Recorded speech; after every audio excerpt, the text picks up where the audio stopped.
And we're back. We're back. Episode 4, I think? Yeah, episode 4. Yeah, of the Freezing Gamers podcast. Which will hopefully be a shorter one than episode 3, because that was like 3.5 hours, but... We catch up on a lot of stuff. Yeah, because we missed an episode, but... Bit of a... I mean, yeah, it's just... It's going to be a bit of a different format to the usual. Because there's actually been quite a lot of news, but a lot of it's like very surface level stuff. And there's only a few things that can like really spark discussion. But later on in the show, we will talk about some games that we've actually been playing. Oh, fuck. I forgot to have the gameplay running. We're fine now. Okay. I forgot to press play on that. Also a strange episode because we're between Nintendo Directs. Yes, it is. We just watched the first Direct and the second Direct. Which, I didn't know they were doing a first Direct. Just around the corner. Yeah. They kind of announced it last minute. Yeah, they did. So, definitely wasn't expecting that. It's actually, that's more normal for Nintendo. Normally they just announce it and then it happens. It's really weird that they told us way ahead. Well, the thing that's so weird about it is the fact it's so close to the other one. I think they want the Switch 2 Direct the second Direct here to focus just on Switch 2 stuff. Probably half of it will be showing the hardware, and then half of it will be showing games running on the hardware. But yeah, that's probably our main topic, is the Switch 2 Direct next week, because we'll have some predictions for it and stuff. And but later on in the show, we will be talking about stuff we've been playing. We played through Split Fiction together, so a link to the playlist for that will be in the description, as will my review, because I also reviewed it. And then we've also both been playing Assassin's Creed Shadows, so we'll have some takes on that. But for now, I think we should just start with the Switch Direct. So, I feel like I should probably... should we recap the first, or do the second... or do predictions for the second one first? We'll recap the first, and then we'll do our predictions. Yeah. I think the first Direct will kind of shape what we're going to see for the second.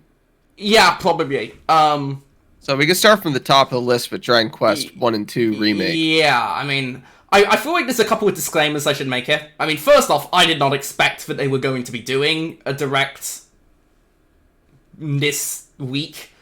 It was a bit surprising. It was, what we doing here? And I feel like it's also important to make clear what my relationship with Nintendo is. I enjoy some of their games, I'll play the Marios, I'll play the whatever. But I don't use my Switch much, and much of their first party stuff really doesn't appeal to me. So, I think Connor should probably take the lead on this one, because...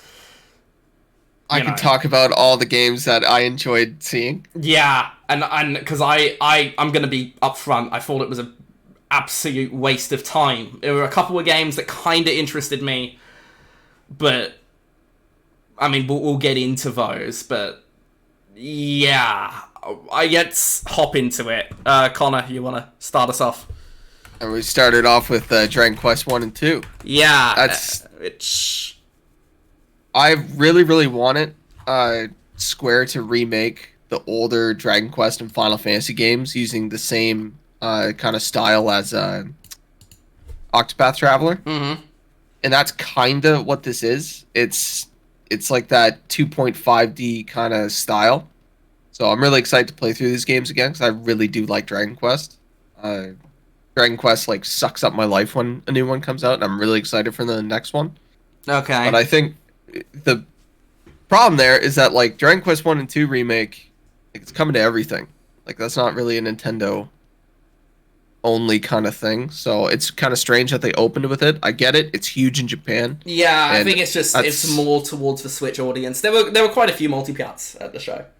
Yeah, they showed off. They started with Dragon Quest, and there Yeah, was that. and I did not. I'm gonna be honest. I just most of this did nothing for me. So I feel like a lot of this you're just gonna hear me say this did nothing for me. This did nothing for me. This You one might did like nothing Dragon for me. Quest.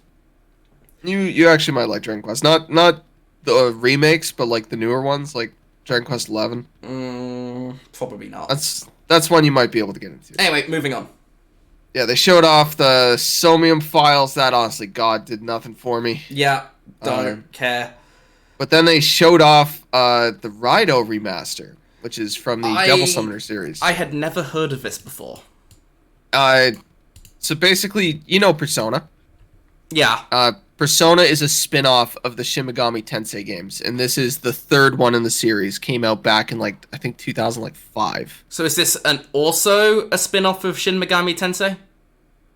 Kind of. It's considered the third game in the series, but they're all kind of different from each other. They Okay. share gameplay mechanics. It did seem pretty similar to Persona in terms of gameplay. Like this remaster is kind of out of nowhere. Like I was not expecting that at all. So it's really cool to see because it is hard to play the original. Okay. And that's So out in June. I'm personally excited for that. Yeah, that's coming pretty soon. Then they showed off that weird this Pac-Man is one game. thing I am actually kind of interested in because the first three they all kind of did nothing for me. I actually don't know what AI the Somnium files. I don't even know what type of game that is actually. We didn't really see much. It's like a visual novel according to Wikipedia. Yeah, but it's like a very interactive one. So this It's is like it's a sci-fi kind of mystery murder thing. okay. The first one is an it 86 might on be good. Metacritic. Might be good. You never know. I don't know. I don't know. But yeah, they did show off Shadow Labyrinth, which is a spin-off of Pac-Man.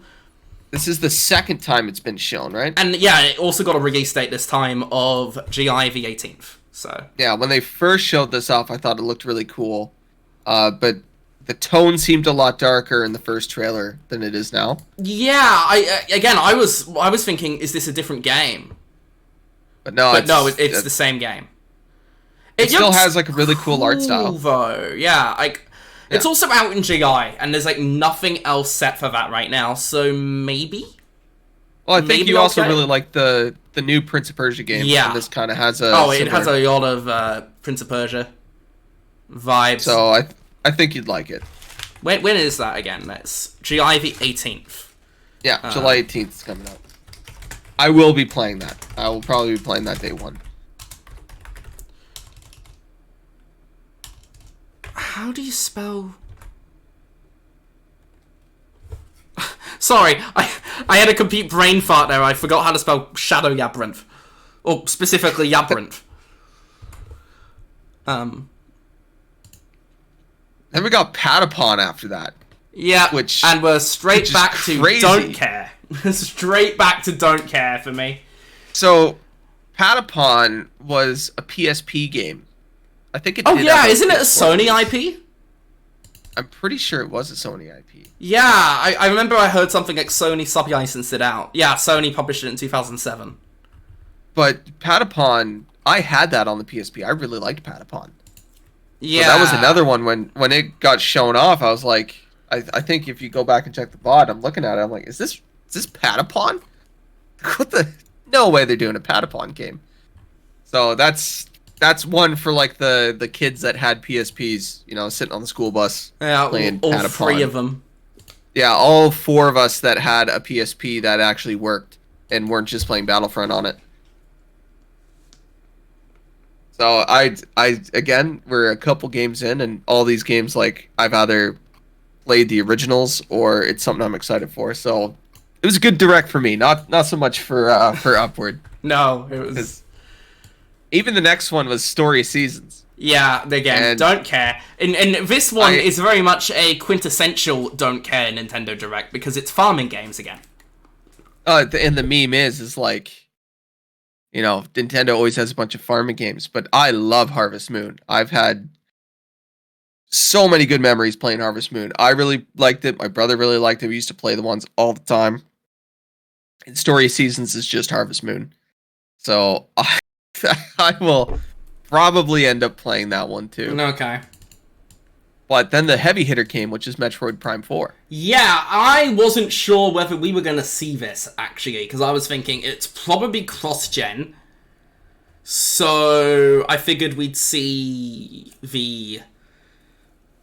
what's it called? Words. Metroid, like, at the second show, yeah, not we'd so see much it next first. week. We'd see it next week. I actually have a theory on why they showed it now. Go ahead. She has psychic powers now. Okay. And they really emphasized that in the trailer. They did, yes. They were like, they showed off a bunch of it. I think when we see the gameplay in the next show, it's just going to be pure gameplay. And instead of having people speculate, they already know, okay, she's got psychic powers. Like, that's why the combat looks like this, or that's why this is happening, and it's less confusing. Honest to God, I think that's why they did it. Is so that they could spend less time explaining the game in the next trailer. That makes a bit of sense.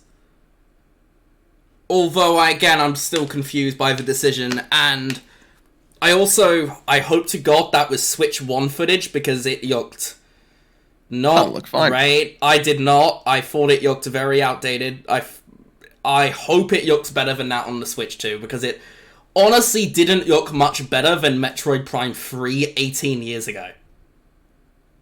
So, I think you're crazy. Nah. I think you're crazy. No. I don't have high hopes for fidelity on the Switch 2. It's still a Switch. It's still a little 1080p machine. I hope we get, like...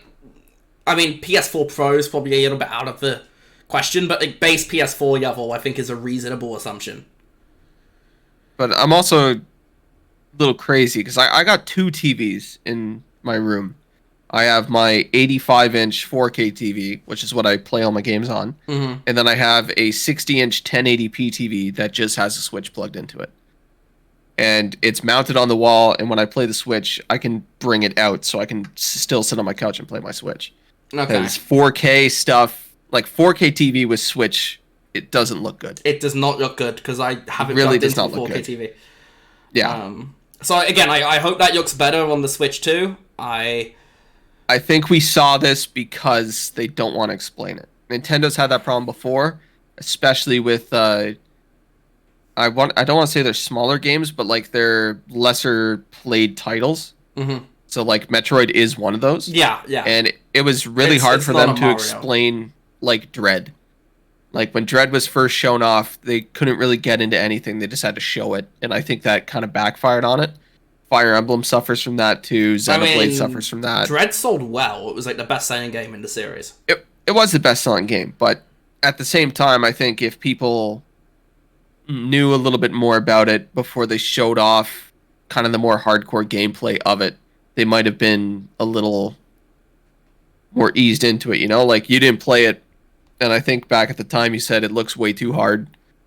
And it is kind of a difficult game, but not really. And I think one of the big problems is that when they showed it off... I think I was also away at the time, because I think it came out... I think so. I think you might have been in England. I think I was in the UK at the time.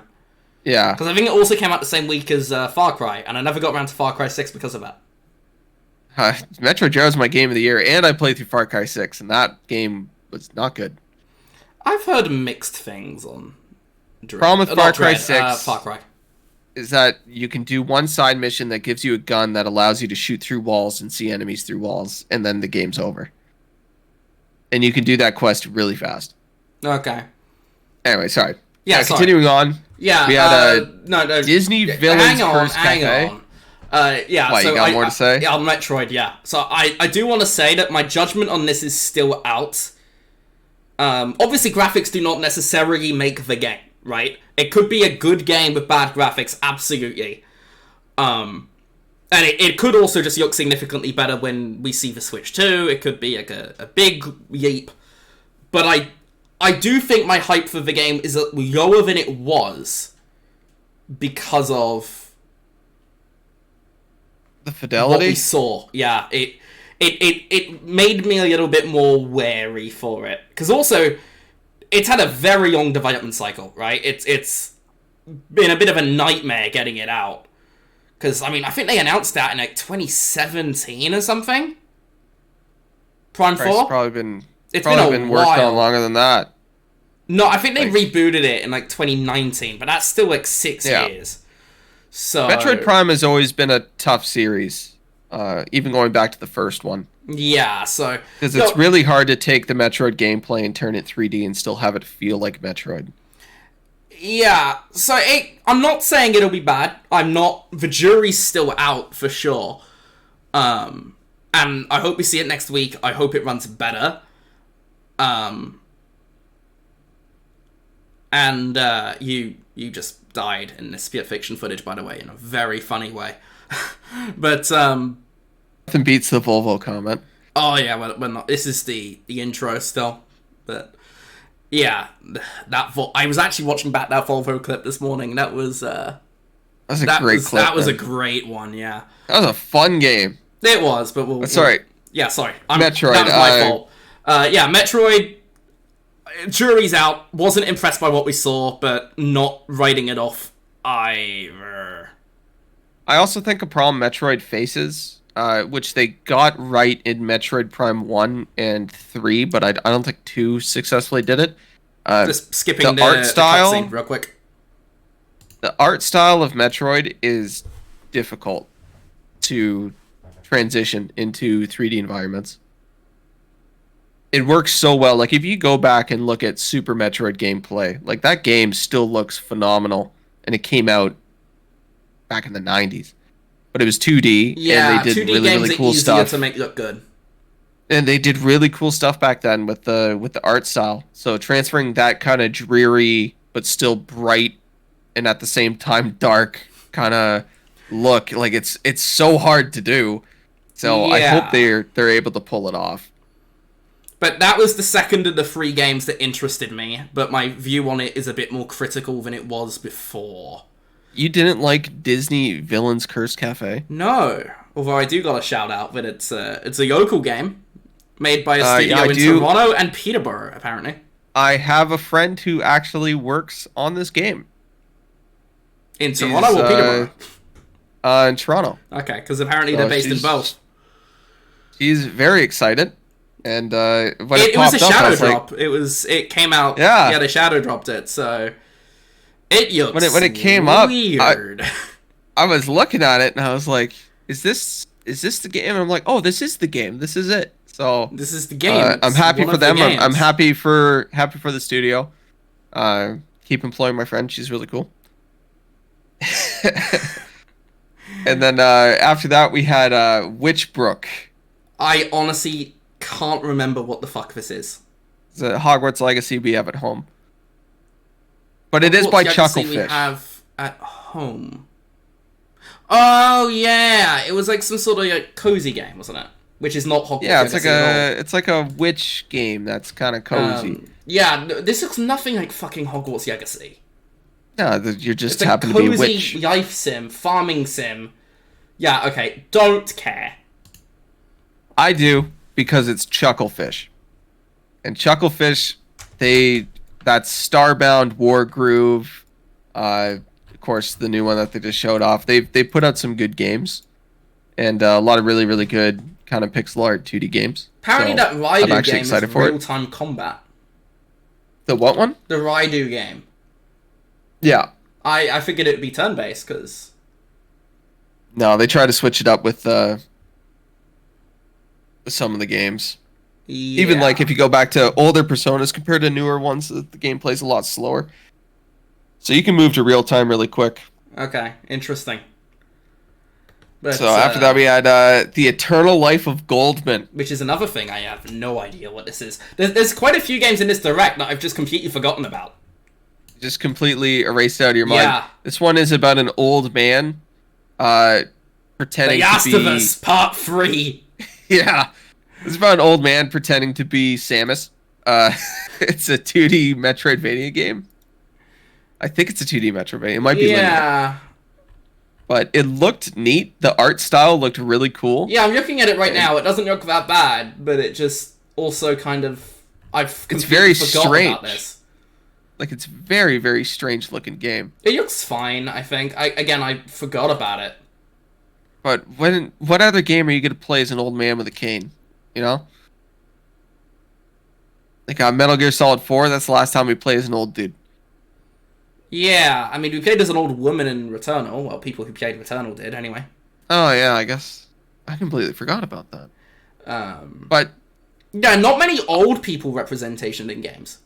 no, you never just play as like an old dude with a cane. No. So that's why I'm like, all right, like you got me here.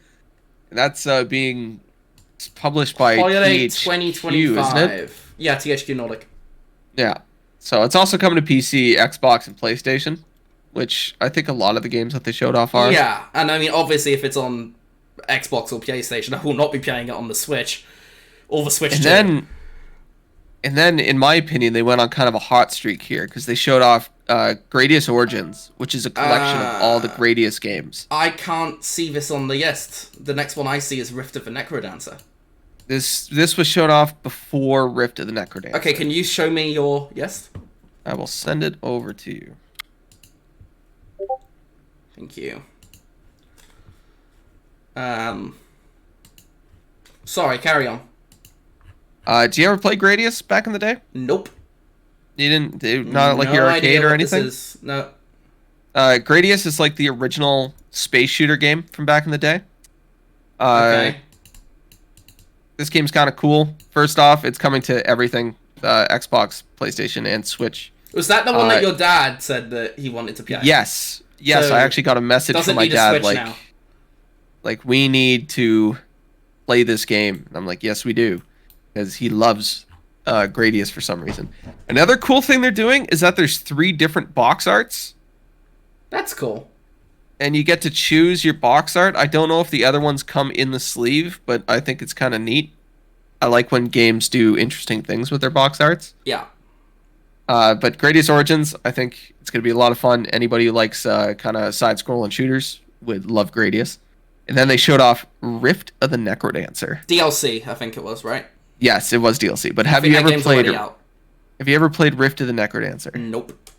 It is a lot of fun. Didn't it just really come out like a couple of months ago? Rift of the Necrodancer's been around for a while. This is February 2025.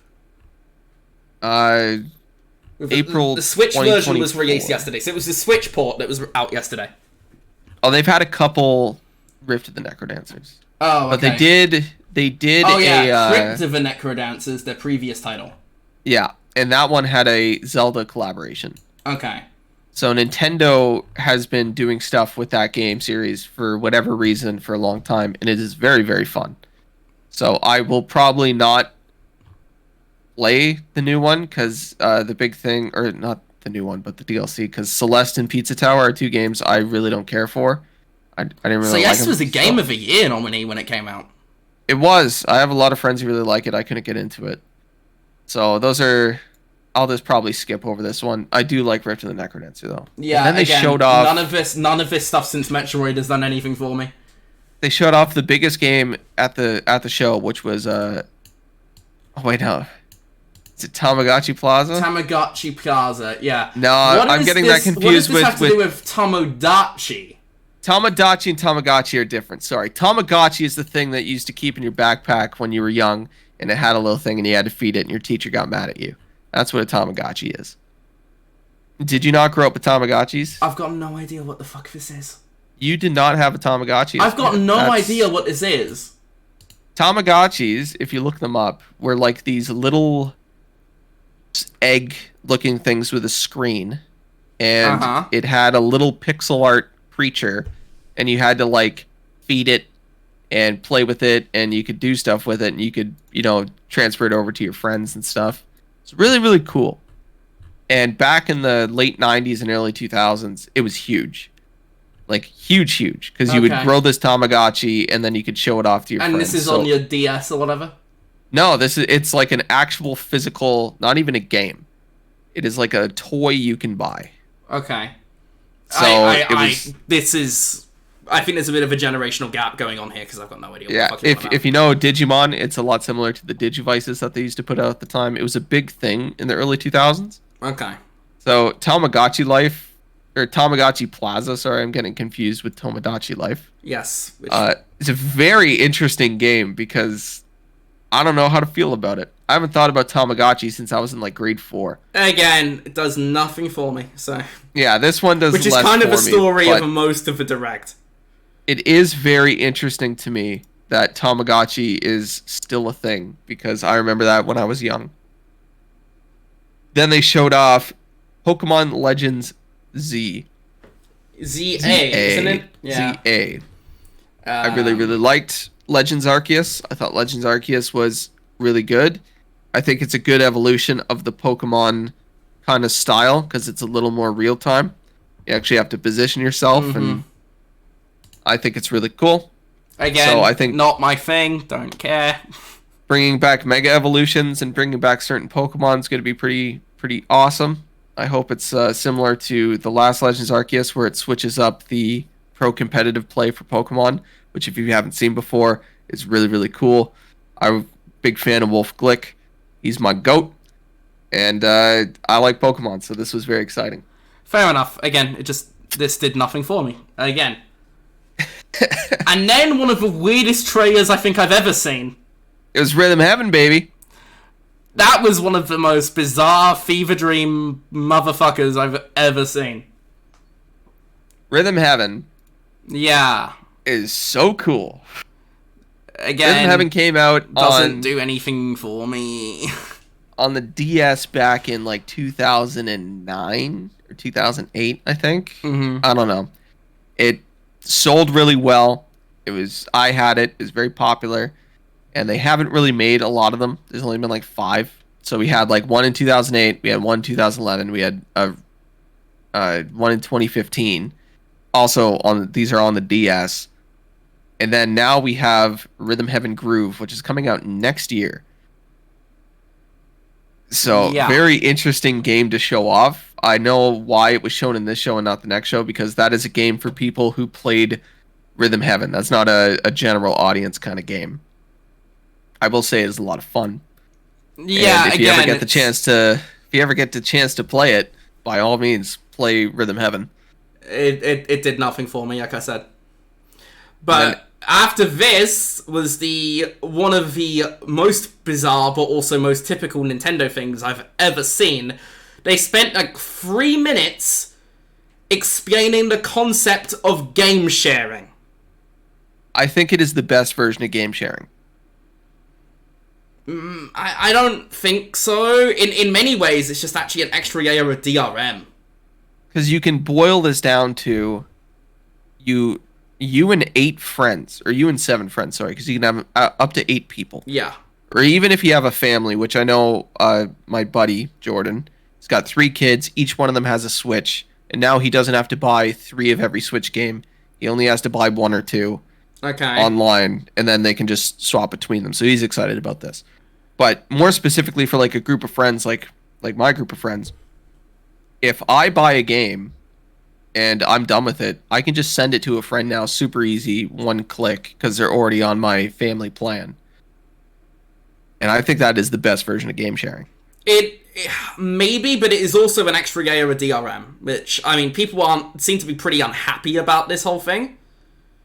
I can see their points, but I think they were also really pissed off back in the day when Xbox tried to do their game sharing program. Yeah, that was a disaster.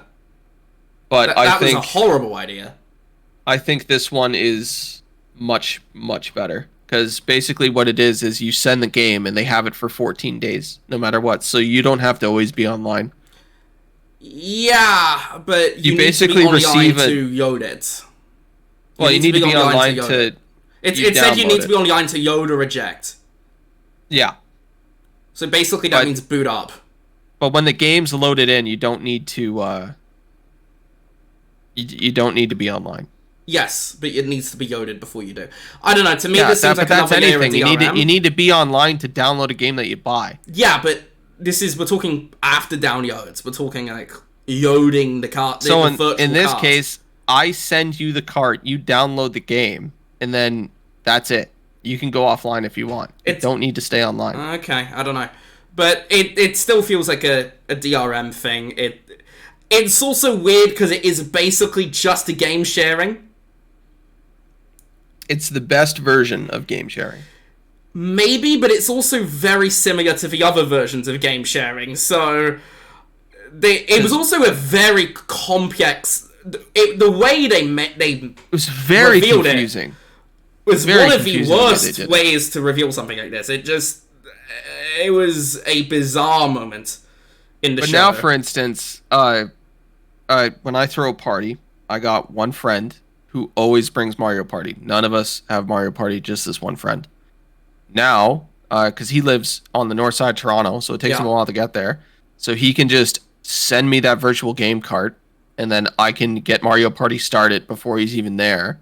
And then by the time he comes, we finish up the night, and then I just send the card back to him.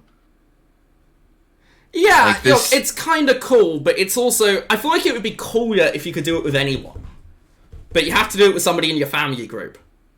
Yeah, which is up to 8 people. Yeah, but that's a pretty limited... Like right now, because I have the online family, online thing where you get to link however many Switches, and it's just my friends, not my family. Okay. So, and those people are automatically included. I mean, I don't know, man. Like I said, it's kind of cool, but I also think it's a little bit concerning because of you can think of it like this. You're going to a place and you forgot your Mario Kart at home. You want to play Mario Kart with all the boys, and then you just go message your friend who has Mario Kart, yo, send me Mario Kart real quick, and then he just sends you Mario Kart. This is a good thing. It makes it way easier to share games, especially LAN-wise, because you can go places and receive games when you get there, or you can, you're never without. So I think this is the best version of game sharing. And it's kind of cool, but again, I also think it's not that different to your average game sharing. Yeah, you can always just hand somebody a physical cart, but... Yeah, I mean... This is digital, and that's what makes it interesting, because it's not like you need to be in the same household to send. You don't need to be on the same Wi-Fi connection to send. I got a buddy in Alberta who's on my family plan, and now we can send games between each other. We like very different games, but he does like trying out games. It also removes access from the owner for those 14 days. Which is fine. If I'm done with the game and my friend wants to try it out, I can just send it to him. I mean, I'm going to use Xbox as a comparison here. If you're game sharing on Xbox, both of you can play the game at the same time.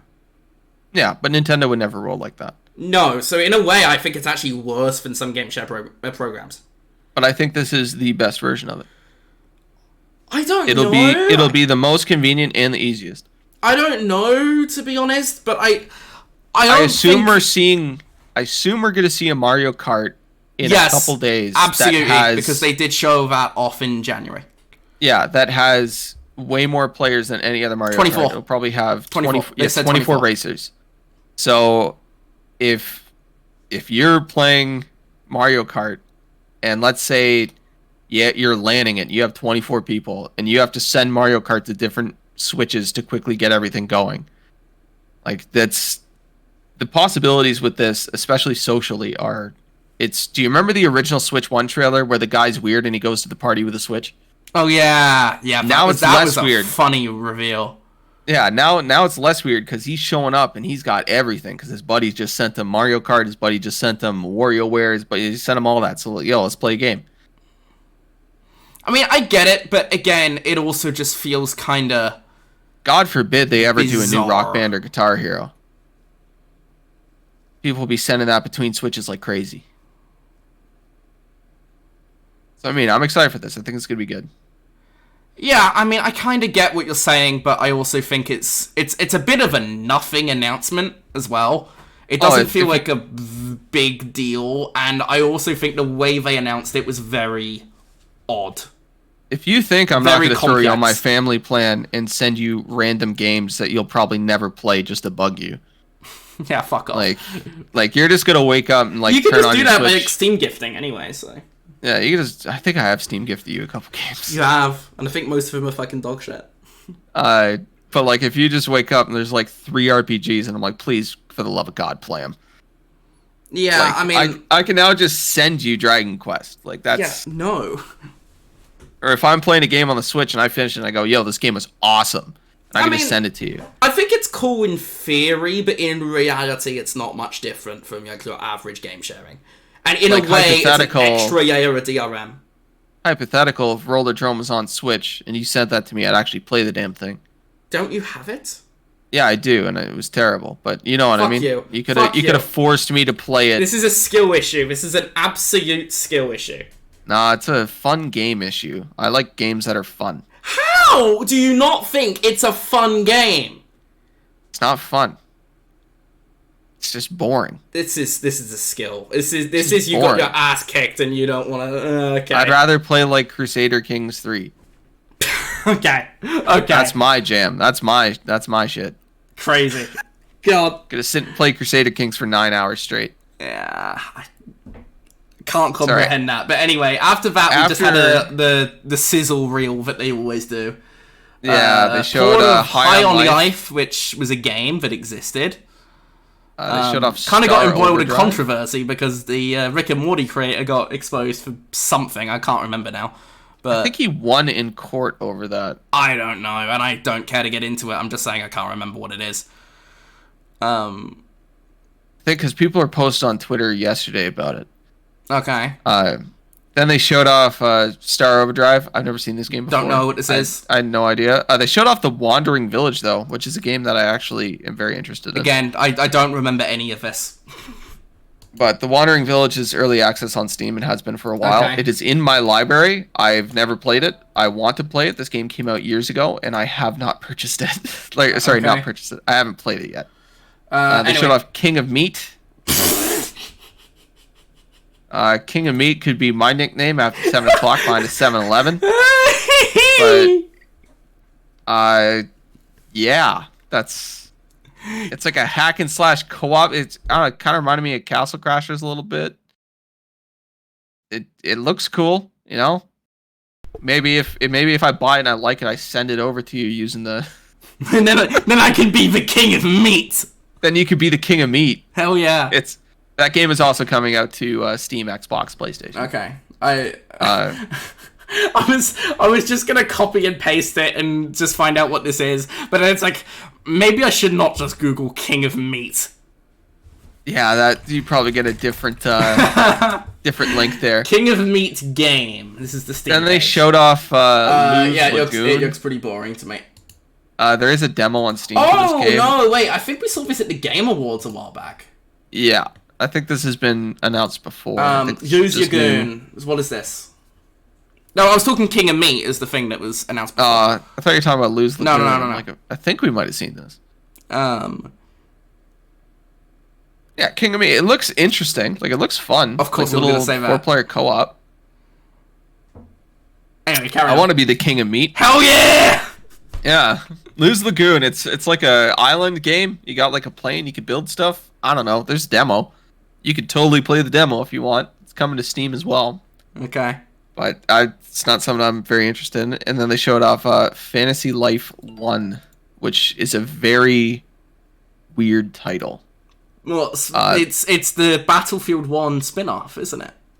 Yeah. This is actually the official sequel to Battlefield 1. Yeah, this is the new Battlefield. This is what DICE are working on. Yeah, you can dress up your little character and run around a world that's totally not Minecraft. But it's like a little RPG mixed with Animal Crossing. It's got online multiplayer. Yeah, I mean, none of this does anything for me, really. I mean, you can farm. All right, that's why it's here.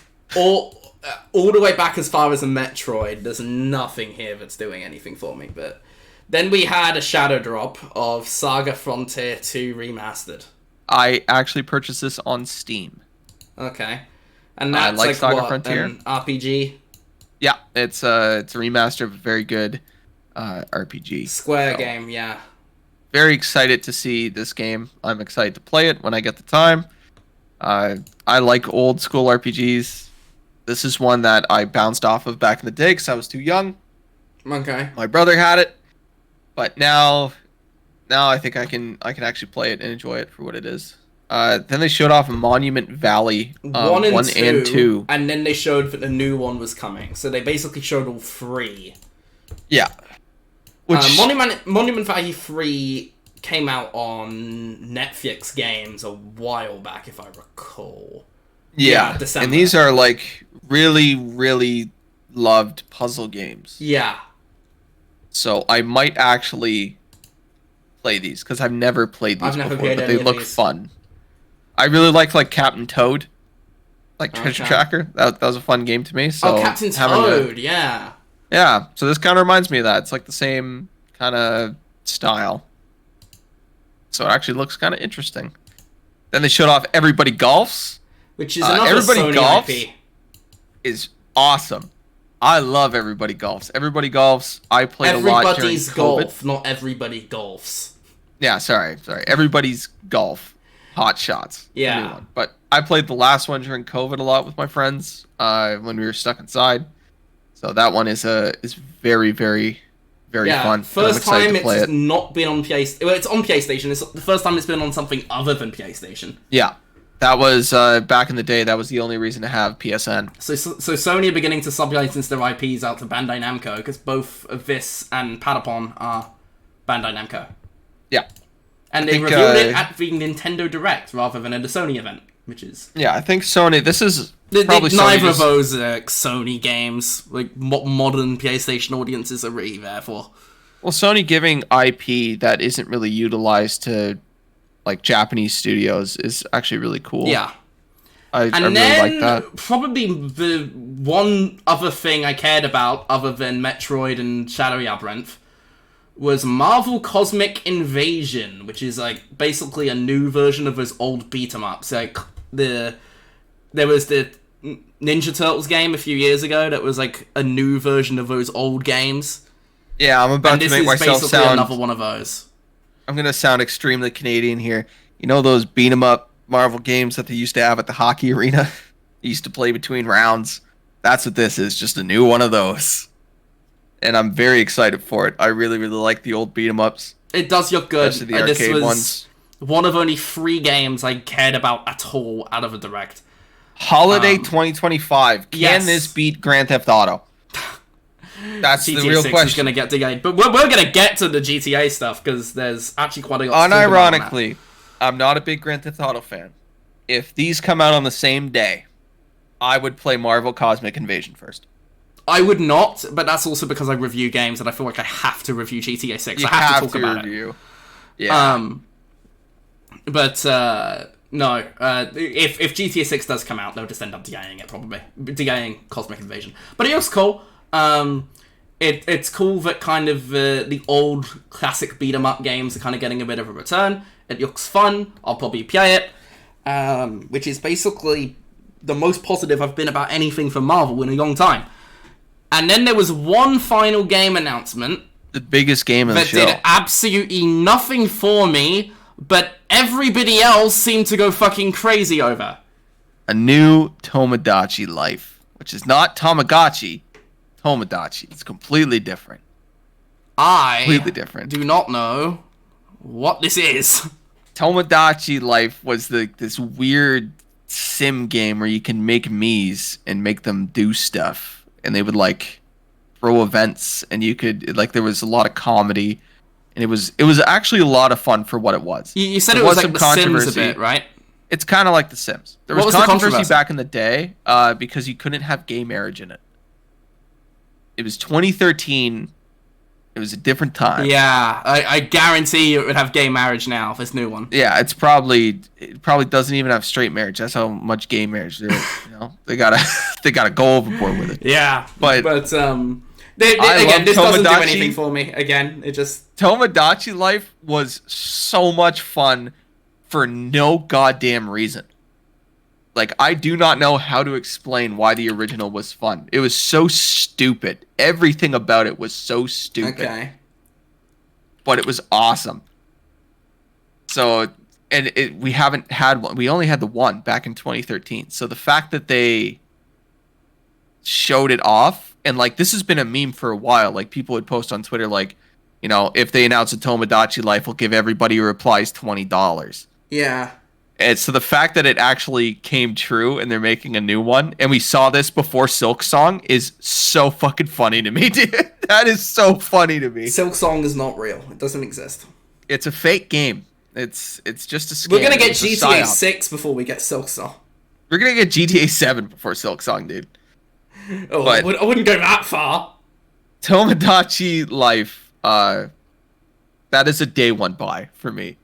Okay, That game like I said, is it does so nothing for me. stupid, and I love it.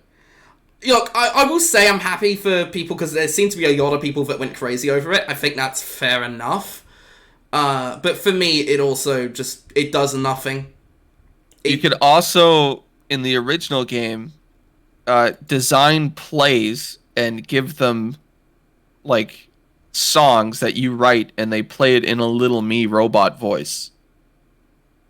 Okay. So the meme potential of this game is through the roof. Because now it's in HD, so you can make a meme about anything. You can have them dance in a circle and say, "All hail the virtual boy." That's a thing you could do. Yeah. Again, I probably won't play it. It does not interest me in the slightest, but I'm happy for people that care. I think the good thing for you about Tomodachi Life is that you will be randomly scrolling and see a video, and it'll probably be the funniest thing you see that day, and then you'll keep scrolling. That is what Tomodachi Life will do for you. Okay. So. And then we had the actual biggest news. Yeah, here's the thing. They did not end with a game. They ended with something which they were very cryptic about, but they said would be a new thing to go alongside Nintendo Directs as a new way to give Nintendo news to players. God forbid you just go to their website. It's a phone app, which you need to log in to use as well, which is a bit bizarre. Like, Miyamoto got his first smartphone he thought was really cool. Yeah, Miyamoto came out to say, oh yeah, hey, this is a super cool thing we're doing, and it's just a fucking mobile app. Everybody's pissed about that. Did you see the way people reacted to that? They are not happy. Oh yeah. Miyamoto busted out his Samsung and was like, Yo! I got this crazy app idea. It's a news app, and you can sign up and get news. And everybody on Twitter was like, yeah, we know. He was like, nah, you don't understand. Yeah, that was definitely a whimper to end the show. A show that I thought was a bit of a whimper overall. I don't know why this happened. I feel like a lot of this either could have been... I mean, there was a lot of like indie games in there that like weren't Nintendo related at all. Very little of this was Nintendo games, like Nintendo published. I feel like they just could have put those 4 games in the Direct in next week. I don't know why they did this, but... They showed off Prime 4 so they could quickly explain why Samus is going to be doing what she's doing in the next trailer. And they showed off Pokemon Legends so then they don't have to show Pokemon Legends. True, because Pokemon does look terribly graphically. That's not the sort of game you want to be showing off a new console with. Yeah, I love Pokemon, but the 3D Pokemons have not looked good since X and Y. They look very bad. I'll give Omega Ruby and Alpha Sapphire. They looked fine. But the newer 3D Pokemon games do not run very well. They also look quite bad. They don't look... There's areas that can look really, really good. I remember there was a forest in Sword and Shield that looked really good. And then even in the new one, there were some areas that were really cool. Yeah. But overall, like... Pokemon really needs to hire some new people who know how to make it look better. Yeah. It's still a very small crew of people that make Pokemon games. Which I respect. I get it. But at the same time... Game Freak making a new game for, what was it called? Oh yeah, they do that Private every Division. few years. Private Division, I think, but I think they sold that off. Yeah, Game Freak does that every few years. Was it Game Freak or was it Private Division they were making it with? Yes. Basically, here's what Game Freak does. You accidentally deafened you. What did you say? This is what Game Freak does. They make Pokemon games, and it's the biggest thing ever, and then they go, we want to make something new. So they make Drill Dozer, and nobody remembers it. Then another 10 years go by. They're like, all right, we need to make something new that'll compete with Pokemon, and they make Tembo the Badass Elephant. And then that doesn't work. And then they go another couple years, and then they make a Little Town Hero. And then that doesn't work, and they keep making Pokemon games. You guys make Pokemon. just make Pokemon. You don't have to make anything else. Yeah, Project Bloom for Private Division, and apparently that did carry over to the new buyer. Although Giga Wrecker, which is a Game Freak game, that game is fucking awesome. That game's a lot of fun. But yeah, I thought it was an underwhelming show. I mean, obviously Connor did enjoy it, but I think it was also something that was very much tailored to your niche. Yeah, a lot of RPGs, a lot of games that I played as a kid. So it's almost like they opened up my history of games I played and were like, all right, we're just gonna do this for Connor, and then they did it. Yeah, well, unfortunately, I'm not Connor, so yeah, it sucks. I'm so great. Didn't do much for me. I'm so awesome. And another weird thing they announced. You sent this to me this morning. They announced the live action. Skip through the boss fight. I should probably leave out boss spoilers. So. They announced today the live-action Zelda movie. Yes, release date. Which is other Nintendo news. It's March 28th, was it? So here's the question. Mario got announced during a Nintendo Direct. You know, the movie. Yeah, I guess maybe Nintendo. Like, maybe because it's Sony. Maybe because it's Sony making it. Maybe they're just being busy about it.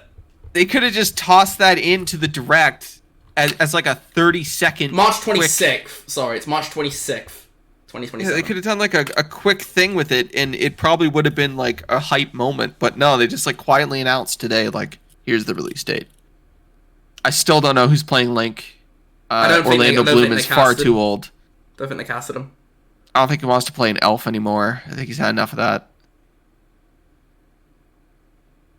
But yeah, that's it for Switch news. Yeah, I like the Direct. I thought it was good. I did not myself. like the Direct. I almost slept through it. Yeah, you did. You showed up late. You missed the first two, Dragon Quest and what was the second one? Rido and AI. I think you missed those three. Yeah, and then I showed up. I slept right through my alarm. Yeah. Thursdays are my day off. Well, so it's going to be even earlier on the Wednesday, so 9 a.m. Yeah. Which, by the way, if you are listening to the podcast, we will be streaming that live on twitch.tv/UpwardBoss. Yeah, it's going to be super hype. Yeah. I know Upward loves everything Nintendo, so he's going to be super, super positive on it. Yeah, I mean, I will say, when we actually talk about the Switch 2 Direct, exactly what my bar is for a good show. I think it's a pretty reasonable bar, but we'll get to that. Before we do that, though, I do want to very quickly cover that there have been some... Tom Henderson of Insider Gaming, who is very reliable, put out that the Switch 2 is coming out in June. And June 18th, right? Did he say June 18th? No, I just assumed. That's a Wednesday, so... It might be June 27th. That would be very interesting, because I wonder if... Let's say if it is the last week of June. Do Sony move Death Stranding 2? Because the Switch 2 is going to take up the entire news cycle. But it's also a very different target audience. But they're also both Japanese. I wonder if there's going to be a bit too much overlap. And what would Kojima think of moving the date? Would he put his foot down and say no? I think Kojima knows the power of a Nintendo console release. Particularly in Japan, because, you know, the Switch is Japan, huge in Japan. My guess is they'd probably move it to, like, July or August. Yeah. But I hope it's... assuming Tom Henderson is right, because he is very reliable, I have total faith that this is true. If it is June, which I will also say, I'm surprised at this, because June and July are historically by far the quietest time of the year for games. But I think that shows a fuck ton of confidence in Nintendo that they think it doesn't matter when they launch this. And Nintendo's biggest audience is kids. And what happens in June? Yes, that's something that there was what was the name? I can't remember the name, but it was like some industry analyst, right? Michael Pachter type. It wasn't Pachter, but it was somebody like Pachter. I love Pachter. He's the worst. He's wrong about never everything. Right.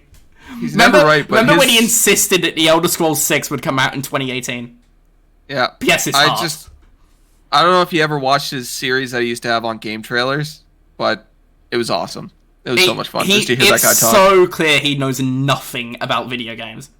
That guy's got a great voice. He could do any series and I would watch it. Sorry, continue. Sorry, it's just the pig side quest is up on screen right now, and this is just the weirdest fucking shit. That's the worst part of the game. No, it was fun, but it was just weird. But anyway, sorry. Specifically. The pig side quest was fine. It was just weird. I quite enjoyed the twist at the end. Which, I think it's because my ability I should probably sucked. fast forward through this. Your ability did kind of suck, yeah. I'm going to fast forward through this because I feel like that should also not be spoiled. Oh, I did spoil it. Fuck. Whatever. Sorry. You saw nothing. Saying, the late July release. June. No, sorry, June. It's bold as fuck from Nintendo. But yeah, one of the industry analysts, it was either Pacta or somebody, said that might have been part of the reason. Like, they Nintendo want to get all the kids hyped during their last weeks of school, so they buy it when the summer comes around.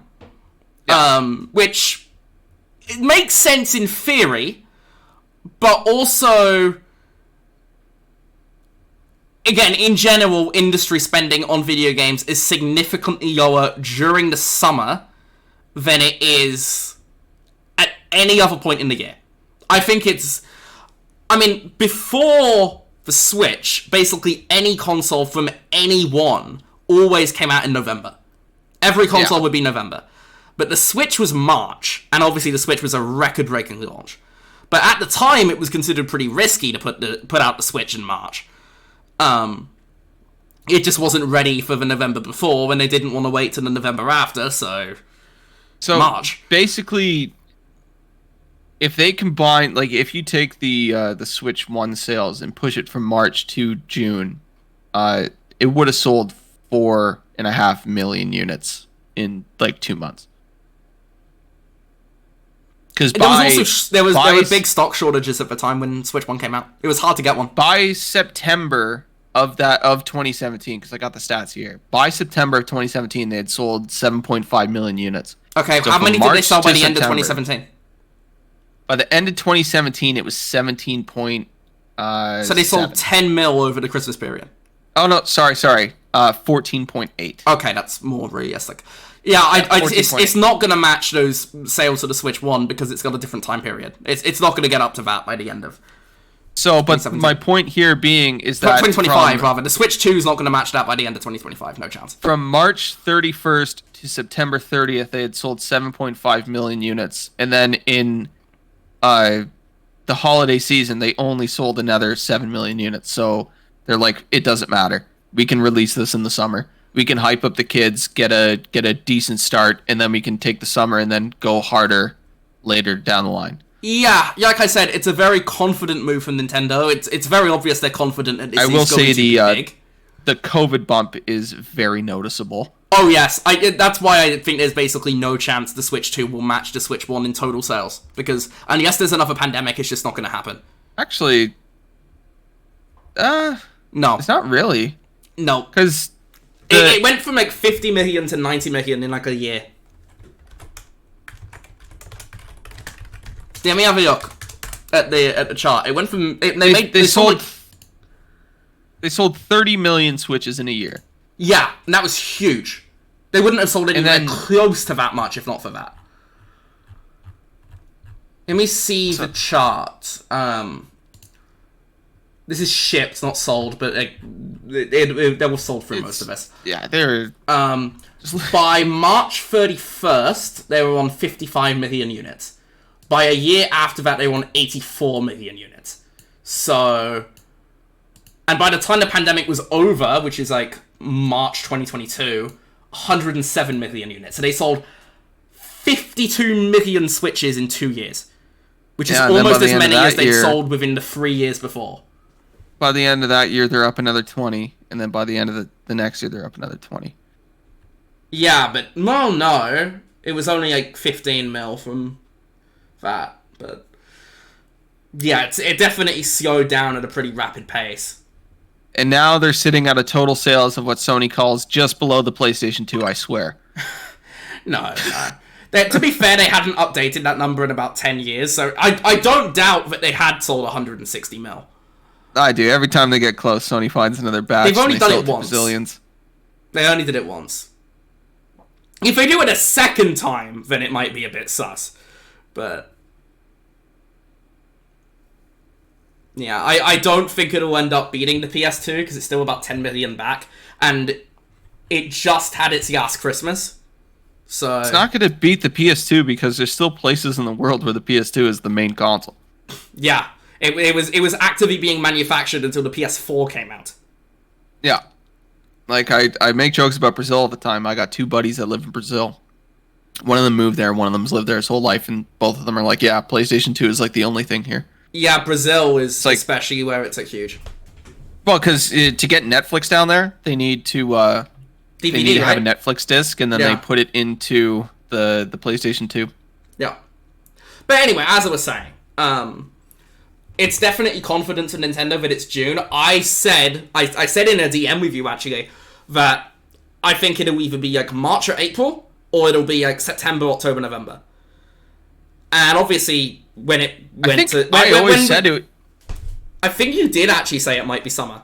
But I said around that time, summer. You might have done. But it was around Christmas. I'm like, okay, there's no way it's out in the spring now. It's just... No.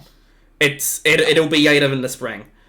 But at that point, I'm like, okay, it's definitely the fall. It's got to be the fall. I am surprised that Nintendo are willing to do this in the summer, but I was also surprised that they were willing to launch the Switch 1 in March. So I feel like they're so confident in it, they don't think it's going to matter. I thought the Switch 1 would have launched during Golden Week in Japan, which is the end of April, but they ended up launching in March. That was very confusing. My prediction was like... I mean, it wasn't a prediction, because I feel like they made it pretty clear that it was going to be a spring release a while before. But yeah. I was always thinking it would be like holiday 2017. I thought it was going to be like late spring 2017. I remember initially people were thinking it would be 2016, but it's like, it's just not going to be ready. So. No. Nintendo had to cook. Like, the Switch was such a gamble. But yeah, according to Tom Henderson, it is in June. They haven't said when in June, but I'm gonna say June 27th for one reason and one reason only. It's gonna piss me off. Tamagotchi Plaza comes out on June 27th. It's a weird release date. That's not first party, is it? That's not a first party. No, it's not. But that's a weird ass release date. I don't think they would have shared the title. I mean, it's not. It's a Friday. It's a Friday, so... It's odd to me. I do wonder if they are going to delay Death Stranding 2. I mean, look, if Death Stranding 2 does come out the same week as the Switch, I will be focusing on Death Stranding 2. But that's June also because I am specifically Kojima's niche. June 27th is also a good time because that's like a week after the kids get out. So you got the week, and usually families go and do stuff, and then they're back home. You know, yeah, my gut feeling is it's actually going to be either the 20th or the 27th. Yeah, I think it's going to be that end of June, which is pretty sweet because summer gaming is awesome. I don't know what makes summer gaming more fun than like winter gaming, but I don't know. I'm going to enjoy having a Switch too, especially because I got a TV in my backyard. So it'll be cool. Yeah, as part of this report, Tom Henderson said that the Switch 2 will be launching its games in a three-phase strategy, starting with primarily first-party games at release, and then a second stage of mostly third-party games in the fall, and then a third phase in the holiday period that is kind of both. So it seems like there's not going to be many Switch ports for a while. It's going to be mostly first-party stuff at launch. And then the ports will be coming later. I do think this is a bit of a weird thing to put in the article, because Switch is going to have games over different times of the year. It doesn't sound particularly newsworthy. But I think it's more the way they're doing it. It's almost like they're doing it in chunks. Yeah. You remember how, was it Phil Spencer that said, like, I want a new first-party game every quarter? I think Nintendo's going to do that for the first couple years of the Switch, where they're going to have a big title, like, all the time. Like, all the time. Right, sorry, just skipping forward past the boss fight. Like we'll probably get at least 3 more directs this year. Not even including the next one. I think we get a direct. We'll now, get one. like we'll get one in the we're summer, seeing. and I think we'll get one in the fall. I think that's it. I think we'll get 2 more. I think we get one a week after the release of the Switch. I think we get one at the end of the summer, and I think we get one in December. Nintendo never do direct in December. No, December or January, but they'll be really maybe close it'll together. be like February. It'll be like February. They'll do one in June, one in September, one in February. They're going to keep swinging. They probably have everybody firing on all cylinders. They haven't. We talked about this a little bit on stream in the last podcast, but Nintendo hasn't released anything, nothing, in a long time. No, it's been a lot of remakes, a lot of remasters, and a lot of small titles. But so they have all their teams are cooking on whatever they're cooking on. Right now, there's probably, of course, we got the new Pokemon game. Legends, I mean, we will talk about that because we'll talk about predictions for the Switch Direct. But I just but do want to cut in real quick. This is specifically down the line. Like, this isn't even about the Switch 2 Direct predictions. Like, we know that there's going to be another generation of Pokemon that's going to sell 30 million copies. Like, they just need to cook. Sorry, do you want to move on to Switch 2 Direct predictions, what we're going to see next week? Yeah, because, I mean, like I said, apparently it's coming out in June. They haven't said when in June. I hope it's the beginning. I hope it's, like, either, like, the 4th of the... Not the 4th. The 6th or the 13th. That would be the best time for me. But that would also fall during E3 season, so maybe they would want to keep it away from E3 season. Because, you know... competition. It could be a really, really hype E3 season. Everybody's got to show off something. I don't think Ubisoft have got much to show. I think it's basically just going to be Xbox. Well, it'll be Xbox. I think PlayStation's going to show stuff. We'll see a lot of Ghost of Yotei stuff. Yeah, we'll see Yotei, yes. No, I don't think we'll see that much else. We're going to get to Sony stuff because there's some Sony news, but I think most of the Sony stuff's still a little bit of ways away. Just quickly on the E3 stuff, we'll see anything Sony's releasing in the next 2 years will be shown off there. Nope. And then, that's not they'll show off Yotei. They'll show off Yotei. Maybe Saros. They'll show off whatever's coming in the first half of next year. And yeah, so basically just Yotei and Saros. And Death Stranding too, but that's coming out very soon after. Xbox will once again just shotgun approach. They'll just fucking dump a bunch of games on our lap. I don't know, because they did that last time, because they had a lot of stuff cooking and a lot of stuff it was ready. I feel like... but they'll do a lot of third-party stuff, too. Yeah, there'll be some third-party stuff, for sure. But I feel like most of the Xbox stuff is just going to be updates on what we saw last year. Like, we forget, for some reason, Xbox always has really big third-party games that they just show off. They showed off Cyberpunk. Yeah, they did. Yeah. And then, I think we just had the Volvo moment, by the way, just a moment ago. Oh, that was the best. And then the PC Gamer Show. They always show off stuff that I specifically care about. Yeah, so I never even watched that. I find that boring. They always show off like new MechWarrior stuff. But, obviously, also Jeff with Summit Game Fest. So yeah, where he'll show off like 30 games that he says are the greatest thing to ever get released. Just the most dog shit ever. Did you see? I made a Jeff joke this morning. No, I didn't. Hop on my Twitter and see it. Oh, Lord. Got my phone here. I love Jeff Keighley, man. He's my favorite Canadian. Fuck you. He is, come on. I'm my favorite Canadian. Oh, my God.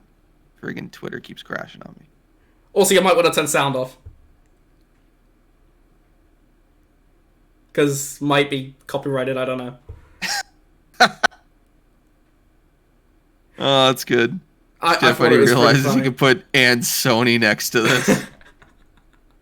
Yeah.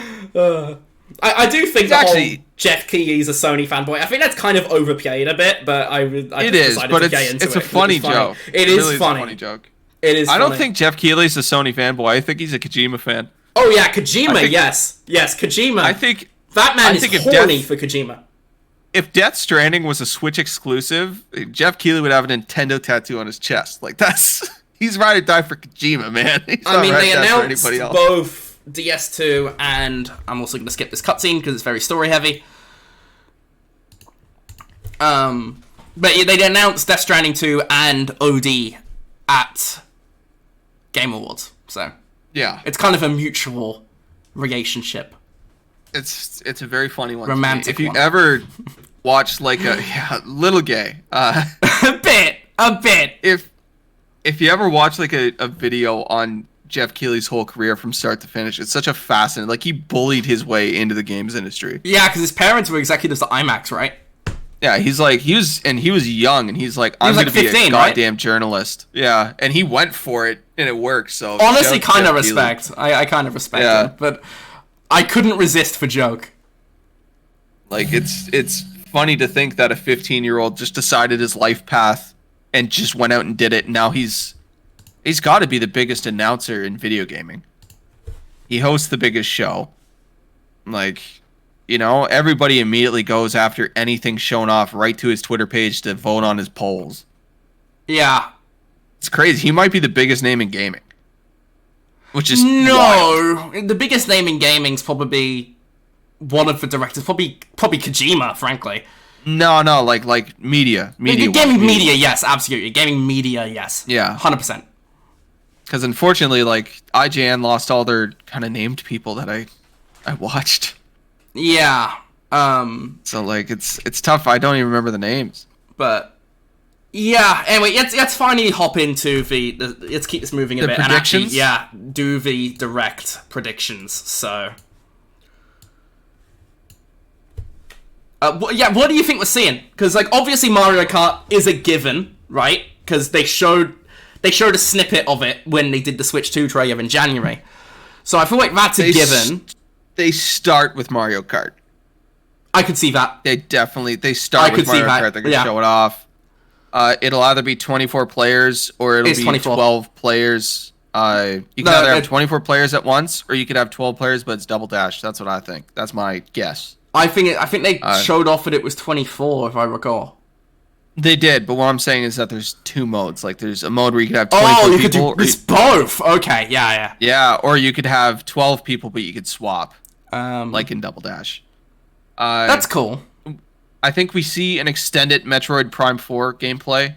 Where I was going to say, I wonder if that shows up, because it is going to be cross-gen, right? It's 100% going to be cross-gen. I do wonder if they show that, or if they wait. It shows up, but unlike a regular trailer when they show off, because even the one that we just saw, they're talking over the trailer. So, like, they're explaining what she's doing. Like, now she has psychic powers. She can use it to open a door. It's going to be none of that. It's going to be straight gameplay. Chance. I would say 60% chance we see it. I'm saying 100% chance only gameplay. They talk at the start and at the end, and that's it. When do you think it's out? I think it's day one.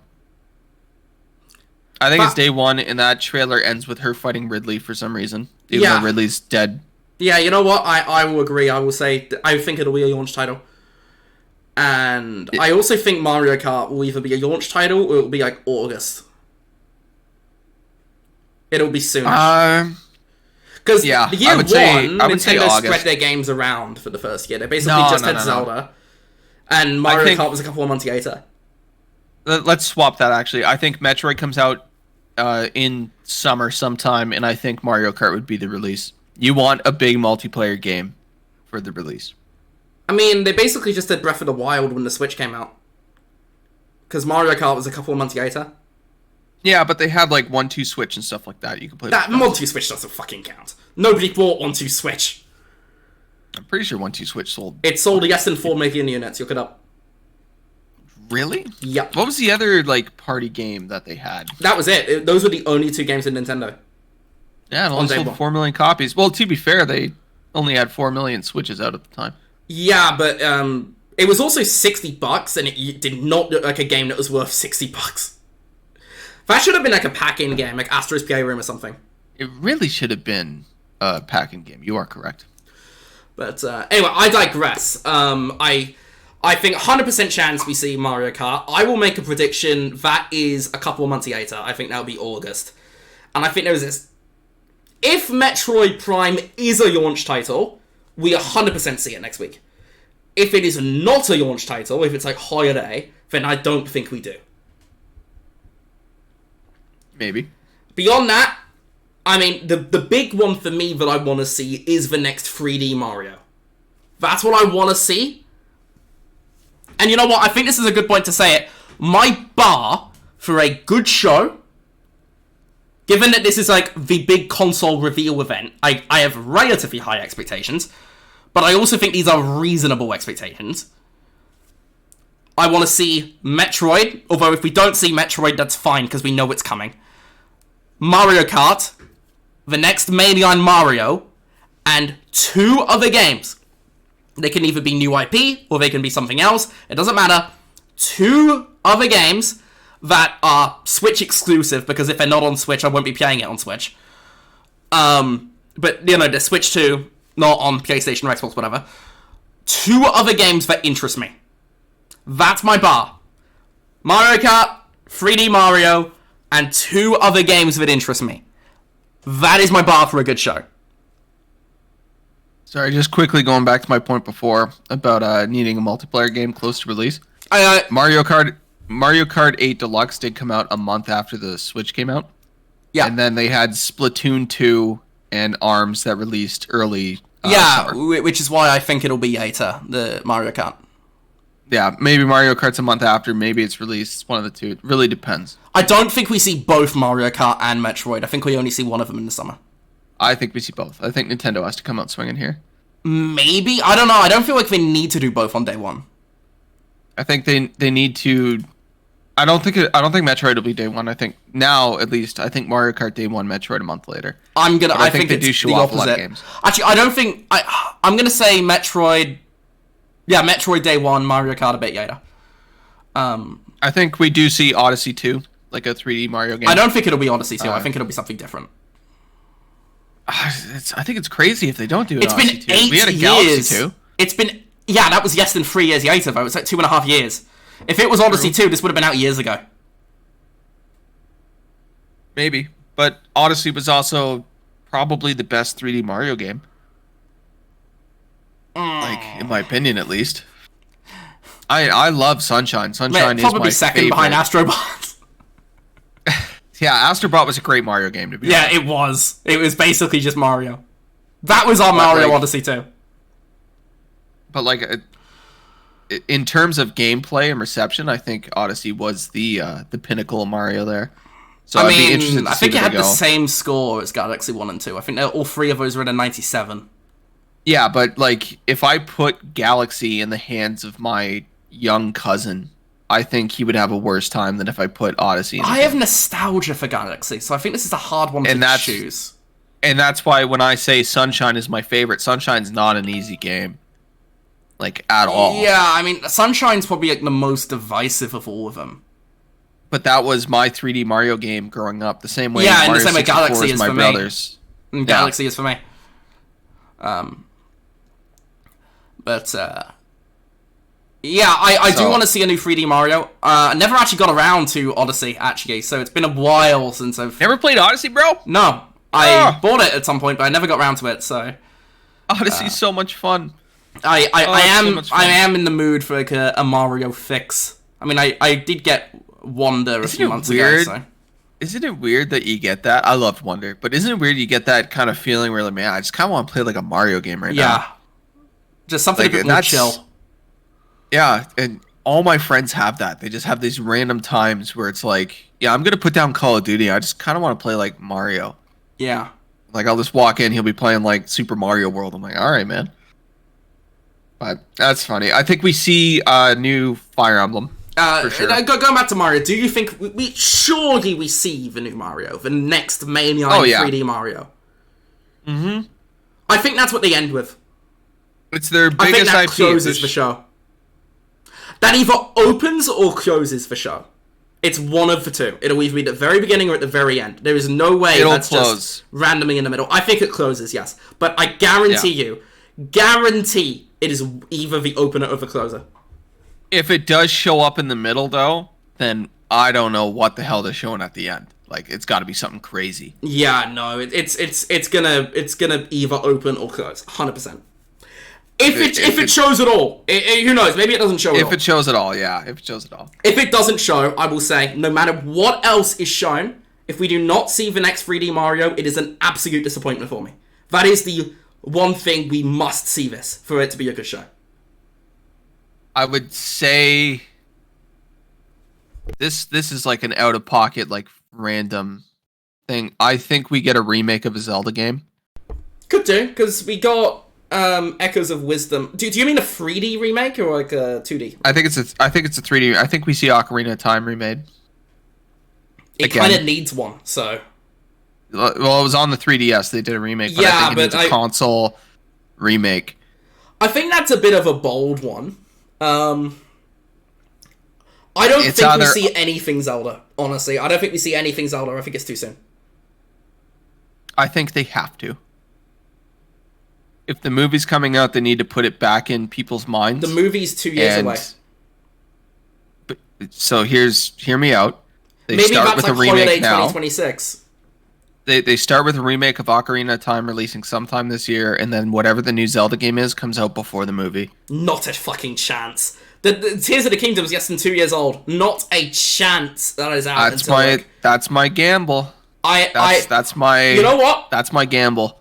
I'm gonna bookmark this, and we're gonna come back to this because I guarantee you there is zero chance the next mainline 3D Zelda is out before the movie. And yes, the movie gets delayed. That's the catch, I will say here. March 2027.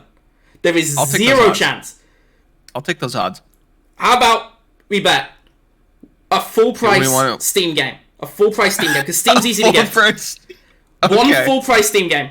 That's how confident I am. So if a Zelda game doesn't come out before the movie, I will have to buy you a full price Steam game. Yeah, like a $70 new release. And if it does, I have to buy you one. And if it does, you have to buy me some weird strategy game that probably costs $9. No, I'll buy you like a AAA one just to keep it. I'm so down for that. So you serious? You want to do this bet? Yeah. All right. That's a bet. That's a podcast bet. Lock it in. Market. Yeah. All right. Because I guarantee you that's not happening. I could see it. Now I say it, they're gonna fucking announce it fucking day one launch title. I'm gonna be like, fuck off! Oh, dude, that'd be so funny. That'd be so funny. You can bank the Steam game too. I'll just buy you a DS2 on Steam when it comes out.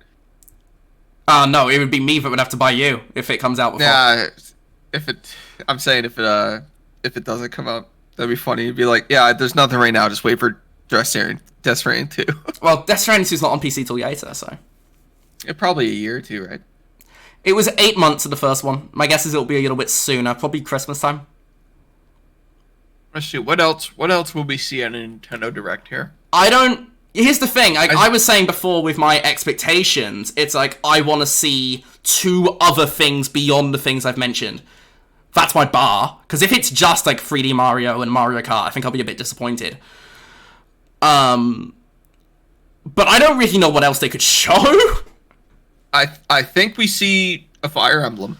Again, that does nothing for me, but yes, probably. Again, I always bet on Fire Emblem.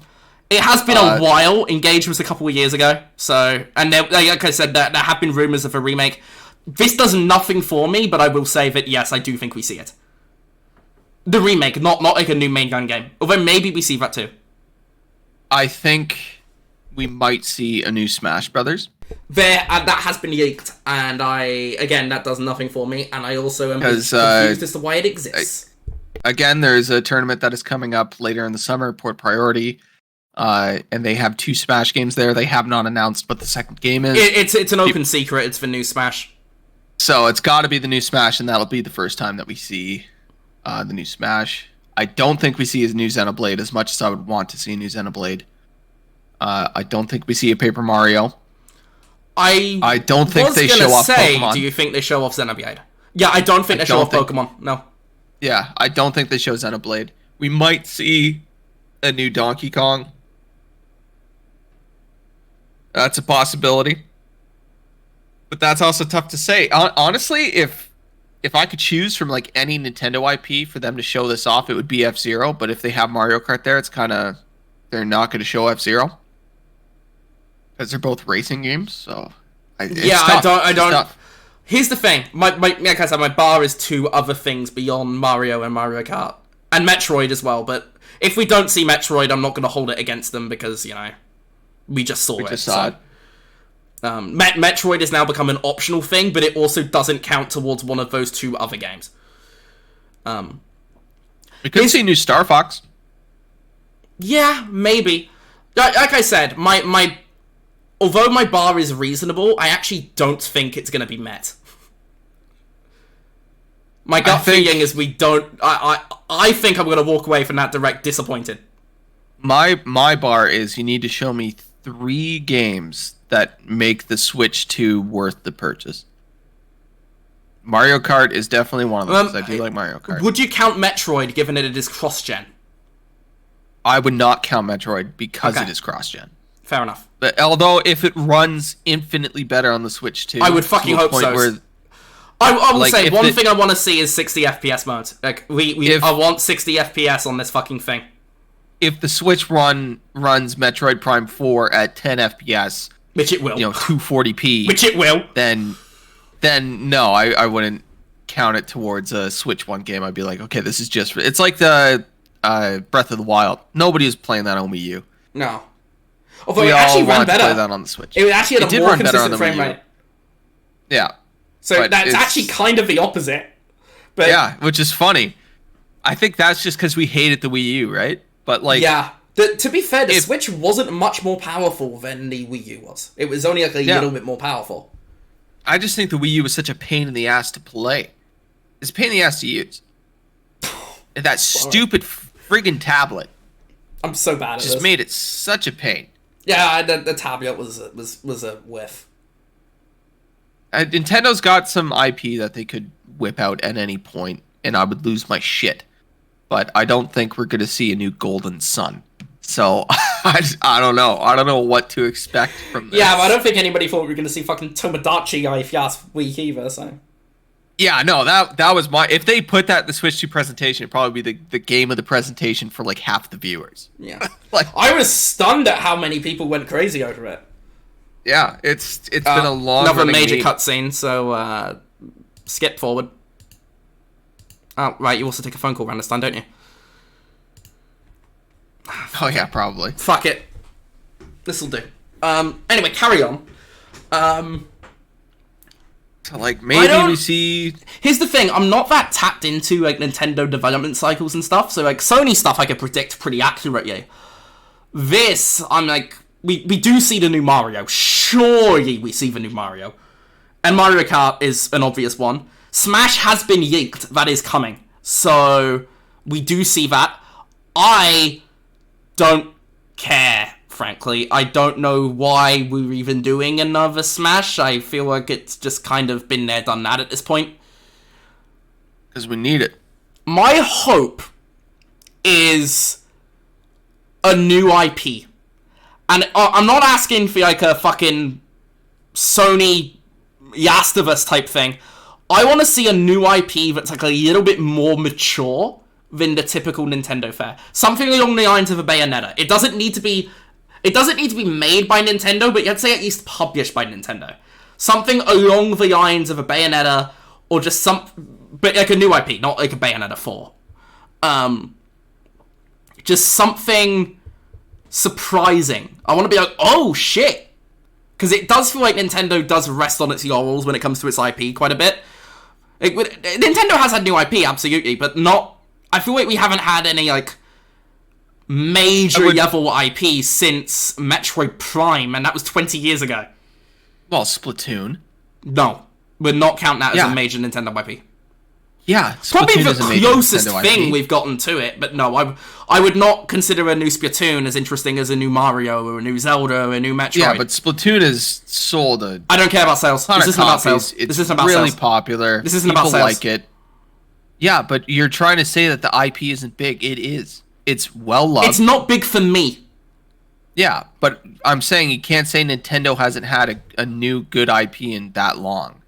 To me, it doesn't feel like they have. It feels like I only care for their big IP. Like, again, we're talking about my hopes here, so yeah, but I would very very subjective. Splatoon is huge. Do you think we see Splatoon 4? No, because Splatoon 3 came out like 2 years ago. It was 2022, yeah. So, and it got a DLC as well, like about a year later. So yeah, so probably not. It's not like the although Splatoon 3 did come out pretty soon after Splatoon 2. It was 5 years. Splatoon 2 came out soon after Splatoon 1. Oh, that was it. Yeah. But, okay, yeah. But that's because they just didn't want to port it to the Switch. It was basically the same game, but they just sold it as a sequel. Yeah, they just kind of made it better. They just did an Overwatch. Splatoon 3 came out like a month before Overwatch 2, and I swear to God, people that got mad at Overwatch 2 but not Splatoon 3 are absolute hypocrites. Yeah, because Splatoon 3 is good. That's the difference. Overwatch 2 killed its own core. Something like Valorant's going through that right now, too. I'm just tired of Overwatch. No, Valorant's doing fine. Valorant's doing fine. I know people that are huge into Valorant, they're still playing it. The problem with Valorant, if you watch any of the pro stuff, is that the power creep has just hit it like a brick, and it's not a tactical shooter anymore. Which we've got the Google Capture mini game coming up. Oh God, this was so funny. Us redoing it like a bunch of times. That was actually what a great joke for a video game, though. I mean, maybe a new Donkey Kong. We got the remake. No, sorry, I'm thinking Mario vs. Donkey Kong. We got a Donkey Kong remake. Donkey Kong Country was made by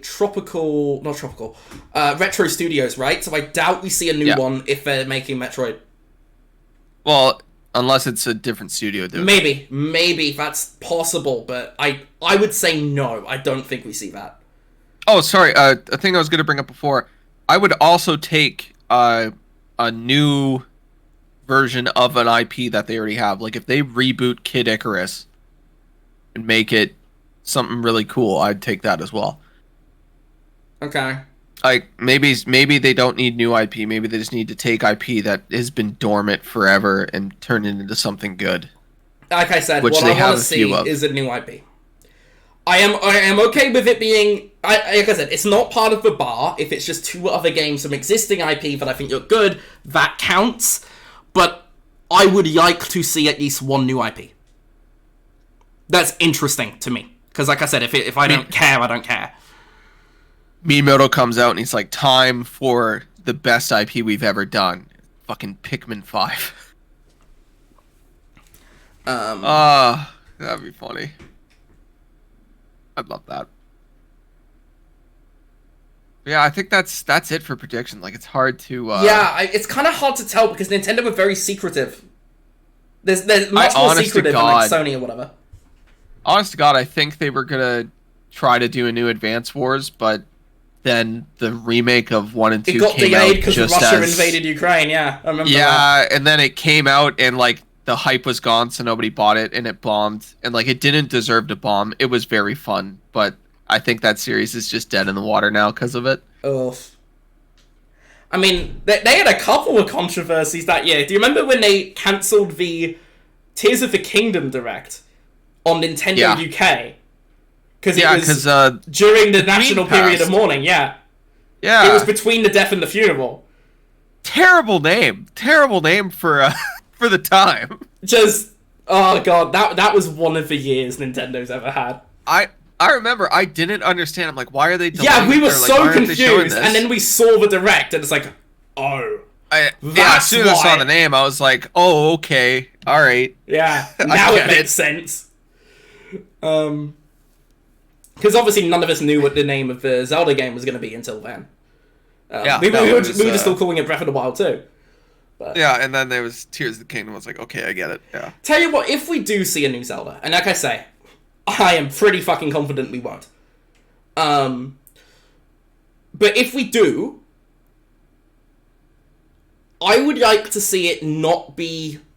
Maybe not necessarily not open world, but not as open world as Tears of the Kingdom and Breath of the Wild were. I want to see something a little bit more self-contained. Yeah, like Ocarina of Time. Thinking more Twilight Princess Skyward Sword, actually, but... Which is more like Ocarina of Time. Kind of, but also... different. I mean, Twilight Princess had a pretty big world actually. Now that I think about Yeah, it. but nowhere near the size of like Breath of the Wild. No, no. I would like a more focused Zelda game. I'm also sick and tired of open world games. The main reason I never got around to Breath of the Wild or Tears of the Kingdom is that they're both like 100 hours long. It's just like, I don't have that sort of time. It's a lot. I will say... Actually, I blew through Tears of the Kingdom. Ports do not count for me, because Switch is not my primary platform. So I do not care about ports, specifically. We will probably see Final Fantasy VII Remake and Rebirth, although I don't know whether both get announced at the same time, but we'll definitely see Remake. That doesn't count, because I've already played it. I've got the PS5 version, which will run better. Same with Halo, the Master Chief Collection. We will almost certainly see that next week. And yes, Microsoft want to show it as a PS5 game, but I know it's coming to both. I've also heard that Starfield... I've heard that Starfield is coming to the Nintendo Switch too. I think they would show Starfield as a PS5 game, and they would show Master Chief Collection as a Switch game. Quite possibly, because Bethesda's done a lot of stuff with Sony. But... and also because the whole point of a Switch is that you can take it and go. So if it has Halo would be a good game for that, yeah. Yeah, if it has crossplay, you can show up at a Switch and play Halo with your friends. Like... At that point, I'll probably buy Halo on my goddamn Switch. Like I said, it does nothing for me. This does not... If anything, if there's too many third-party ports, it'll actively count against for show for me. I do not want to see many ports.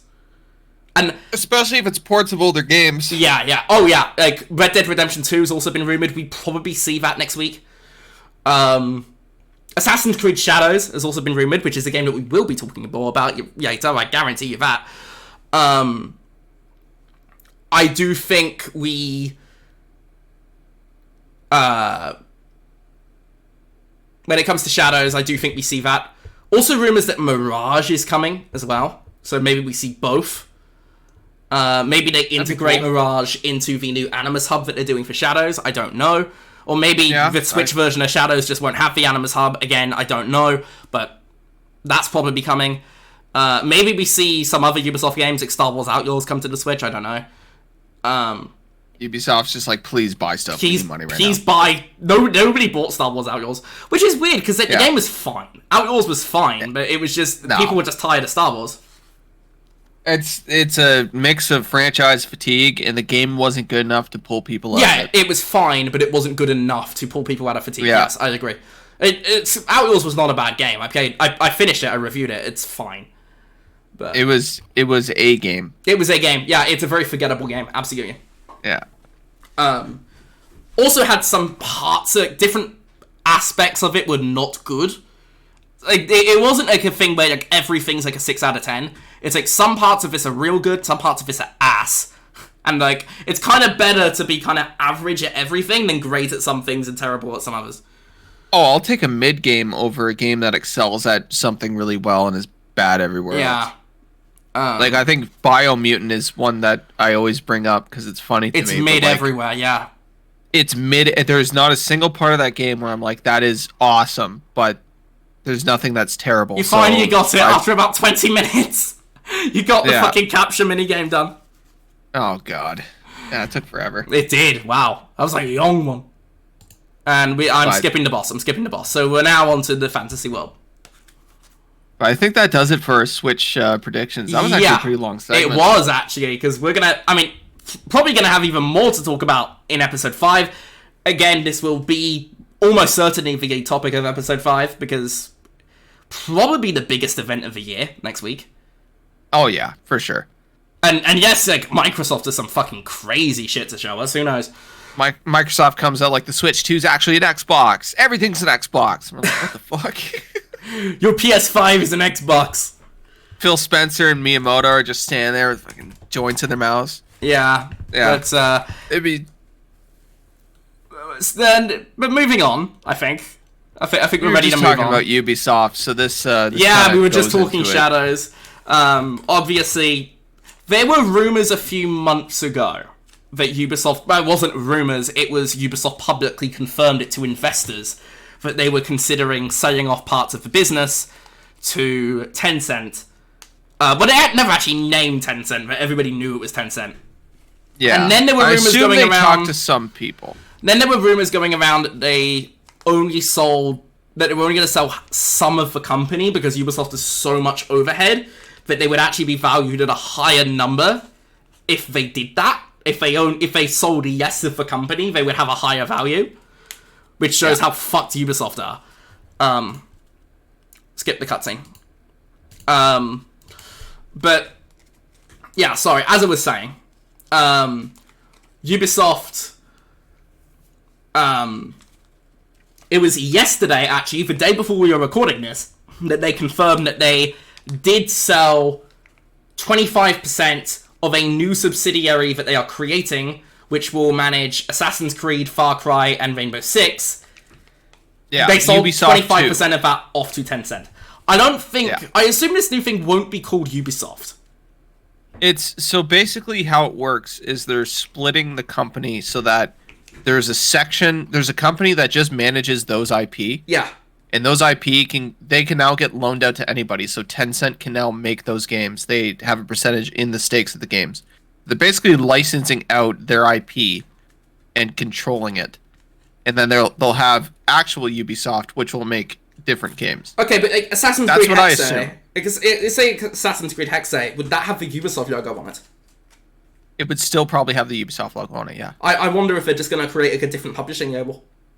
But I think down the line, it'll be like it's made by this person and it's still published by Ubisoft, but Ubisoft didn't make it.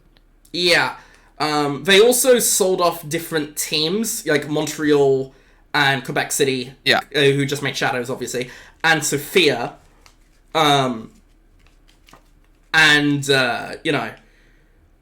Interestingly, Bordeaux was not listed, despite them taking the lead on Assassin's Creed Mirage. I think the end goal of Ubisoft now is to become a company that just controls IP, and they might have like 2 or 3 studios, and then they license their IP out to other places. It's cheaper to do that. It's cheaper, and honestly, you probably get better games. Yeah, and that's not a knock against Ubisoft, like the people that work at Ubisoft. It's more a knock at the management of something that big. When you get that large and you're trying to make AAA games consistently, and they put out, it feels like they put out a new AAA game every month, but I know there's a time between them. Yeah, it's been about 6 months actually, because I think Outlaws was the last one. Yeah, but when you have that much output, it's bound to crumble. I will say there were a couple of years there where Ubisoft did pretty much nothing.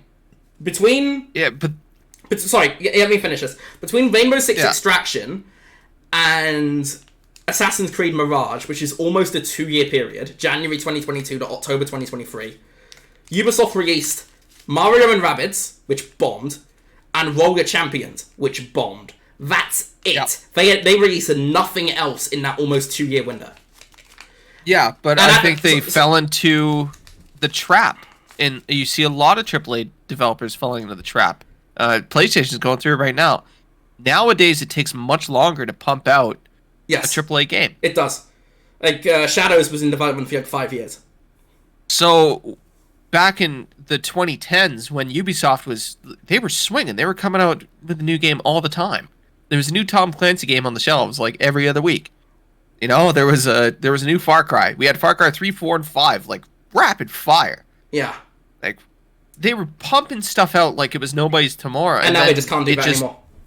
They can't do it anymore. It came to a halt. So now they need to change their entire business. And it is also worth pointing out that when it comes to, obviously, during that dark period of it basically only having Mario and Rabbids, which bombed, they were telling investors, it's okay, Avatar and Star Wars and Assassin's Creed Mirage is coming soon. That's going to save us. And then those games, Mirage did well, but Avatar and Star Wars bombed. So yeah, I think Star Wars Outlaws was the final nail in the coffin. At that point, it's like, okay, they have to do something. Yeah. So, but I honest to God think, and I really don't want people to lose their jobs. I have friends that work at Ubisoft, just as a disclaimer, like I really, really want Ubisoft to succeed because I have a personal kind of attachment to it. But I do think we're going to see a lot of layoffs, and we're going to see a complete restructuring of that company. because they have to. They cannot keep doing what they were doing. And some companies were able to, switch over and keep the buck rolling. EA will probably never go through this. No, but also EA have always been... EA have FIFA, so they'll always be fine. Yeah, so EA has sports stuff, and they have all these things that they can put out every year. EA could have every game bomb, and it would barely make a dent in their thing. Yeah, but with Ubisoft, when they're trying to make basically single-player RPGs at this point... Yeah, that's most of it. It's like... And Siege. They need to hit. It's basically just that and Siege. Yeah, and Siege needs to make money, so it's got to be good. So if it has a bad season or a couple bad months where the community leaves and they're not making the money, then they're screwed. Siege is a big enough community at this point that that's not much of a concern. It does, but if you shed like 50,000 players, you're still going to feel it. Yeah, for sure. But I don't. And then they just tried that. They just tried that other shooter game that they released. That's X Defiant, which I said in my review, there is no way this game survives. It's going to shut down. And what do you know? 6 months later, it's shutting down. It's still around, by the way. You can't buy it or you can't install it if you haven't already owned it. But the servers are still on until June. It's June when they're shutting the servers down. But it's still that's depressing. Yeah, it was also very big at the launch. It had over 8 million players in a week, and it just didn't matter because none of them stayed. Yeah, and that's what I mean. If you can't have player retention and you're trying to do a live service game... The thing is, it wasn't a bad game. It was just such a fucking average one. Yeah. And it's... The crazy thing is you look at a game like Fallout 76, where there's still enough people that play it consistently, and it makes enough money consistently, it'll never shut down. Well, I think there's also the thing that that's a paid game and X Defiant's free to play, and if you kind of charge them for it, you're going to run into more problems if you shut it down. Then again, Ubisoft did shut down The Crew. Yeah. Which is a paid game, so... So, it's weird that they don't have the formula for player retention. Except for Siege. They can't do it. Except for Siege. And Siege was, For Honor actually did really well too, yeah. But... Siege was such a shot in the dark because I don't think you remember when Siege at came launch. out. Yeah, no, I do. Yeah, it bombed. I think I was one of the 3 people that bought it. I didn't buy it, but I remember watching a lot of streams of it at the time and be like, I want this, and I did buy it. And dude, I played so much Siege, and I thought this is a good time to mention Ubisoft actually only have one other game scheduled to come out this year apart from Shadows. I mean, there might be something they announced at E3, who knows. But the only other thing we have get confirmed is the Rainbow Six Siege X overhaul, which is basically Overwatch 2, but they're not calling it 2 because it didn't work for Overwatch. So... Siege needed a bit of an overhaul. It did, but also... I haven't played it in a very long time, but I did play a fuck ton of it. It is a very good shooter. Absolutely, a very good game. Yeah, and a very addicting formula too. Yeah. That was the game I played a fuck ton of over COVID lockdown. It was that and MLB. Those were the 2 things I was just fucking hooked on. Yeah, and that's Siege was a lot of fun. I played it back when I was in college a lot, and then hang on. I fell out of it. Hang on. We're back. You won't believe this, but it was actually my MP because we got an election coming up. And he was trying to sell me on it, and I'm good, thanks. I'm good, thanks. They got that lead. You're probably going to get re-elected, but I'm not going to be voting for you, so no. I've had none of the big ones show up at my door yet, only the small ones. Actually, one thing. I'll be right back. And we're back. Sorry, just something I wanted to say to Connor. As I was saying, none of the big ones have shown up, only the small ones.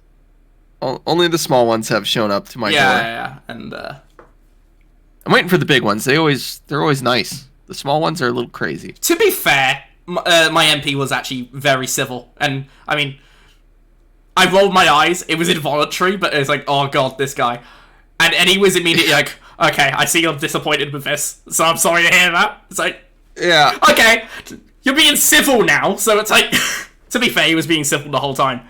But should I tell my Green Party story on the podcast? No, don't. Yeah. But at that point, I was just like, okay, have a nice day. Anyway, Ubisoft Tencent stuff. So yeah. Oh god, I've completely lost my train of thought now. But anyway, so Ubisoft,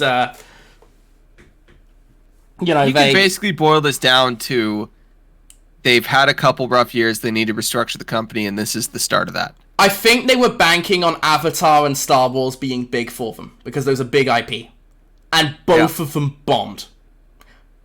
And I think I know a lot of people. Outlaws bombing was the final straw. I think a lot of people online are being like, "This is what Shadows That's exactly what I was about to say. There has been so much bullshit around Shadows that apparently this is because of Shadows. Oh, Shadows bombed, so they had to sell the company. It's been a week since Shadows came out. Do you think this shit gets done in a week? Shadows did good enough, and they knew it was going to do good enough that they only had to do 25%. If Shadows did bomb, it would be a larger percentage. Yeah, it would be way more. Because Tencent paid like $1.2 billion for this, which puts the valuation. I think it was like 1.15 or something. Funny 115 charges. Shut up. You're gonna have no idea what I just said. No. God, you're British. But anyway, as I was saying, you know, this will be a good thing. It'll be tough, but it'll be good. So I actually have some pretty strong opinions on the whole thing, but people saying it's because of Shadows, you're a fucking idiot, frankly.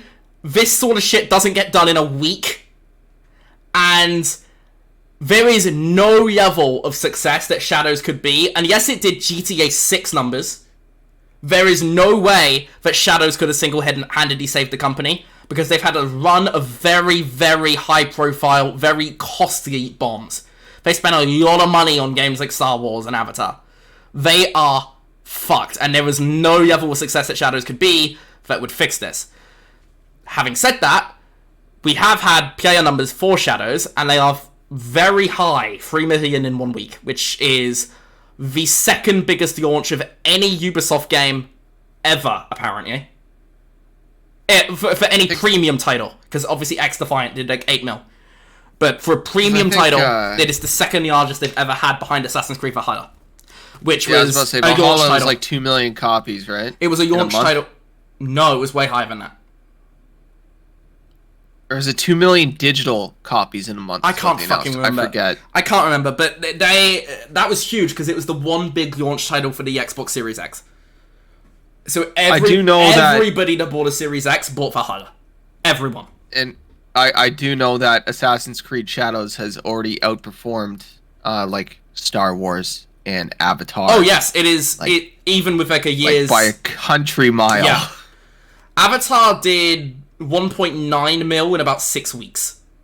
Star Wars Avatar should have done negative mil. 10. Avatar was terrible. Yeah.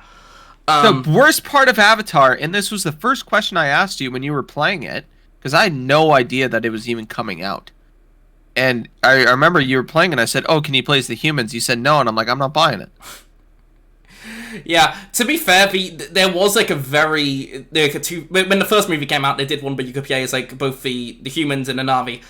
It was a terrible video game, but that was actually kind of a cool idea. Yeah, and that's what I mean. Like, I would have loved it. It is a terrible video game. No, do not get me wrong. If I had the choice, I would love to play as the humans in the Avatar universe. That'd be cool. Yeah, I think that's fair. I mean, like I Give said. me a tiny little gun, and I'm fighting like 9-foot tall blue people. Yeah. That sounds awesome. But I digress. Yeah, whatever. Anyway, sorry. As I was saying, if you think this is because of Shadows, you're frankly a fucking moron. Do you think acquisitions get done in a week? I don't understand. I mean, I do understand. People were just desperate to find a reason to shit on Shadows. But if it's so stupid. Sorry. I had to go on that tangent, but apparently Shadows is doing big, but it's not going to save Ubisoft on their own because they are fucked. And I believe they have nothing else set to come out this year apart from the Siege overhaul.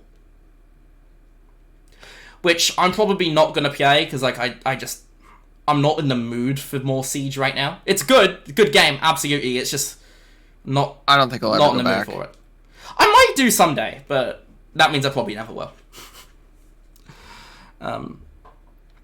But I'd heard rumors. I mean, Far Cry 7 was supposed to be this year. That's apparently been delayed to 2026. So Far Cry 7, no. Maybe the Splinter Cell remake, but I think that's still probably be a ways off. Probably be next year. Sands of Time remake's next year. Maybe the new Ghost Recon, because it's been 6 years now since Breakpoint. I could see that be this year. I want a new Ghost Recon, more like Wildlands, less like Breakpoint. It's more... Apparently the new game's more like Ready or Not, reportedly, according to rumors. I would just like...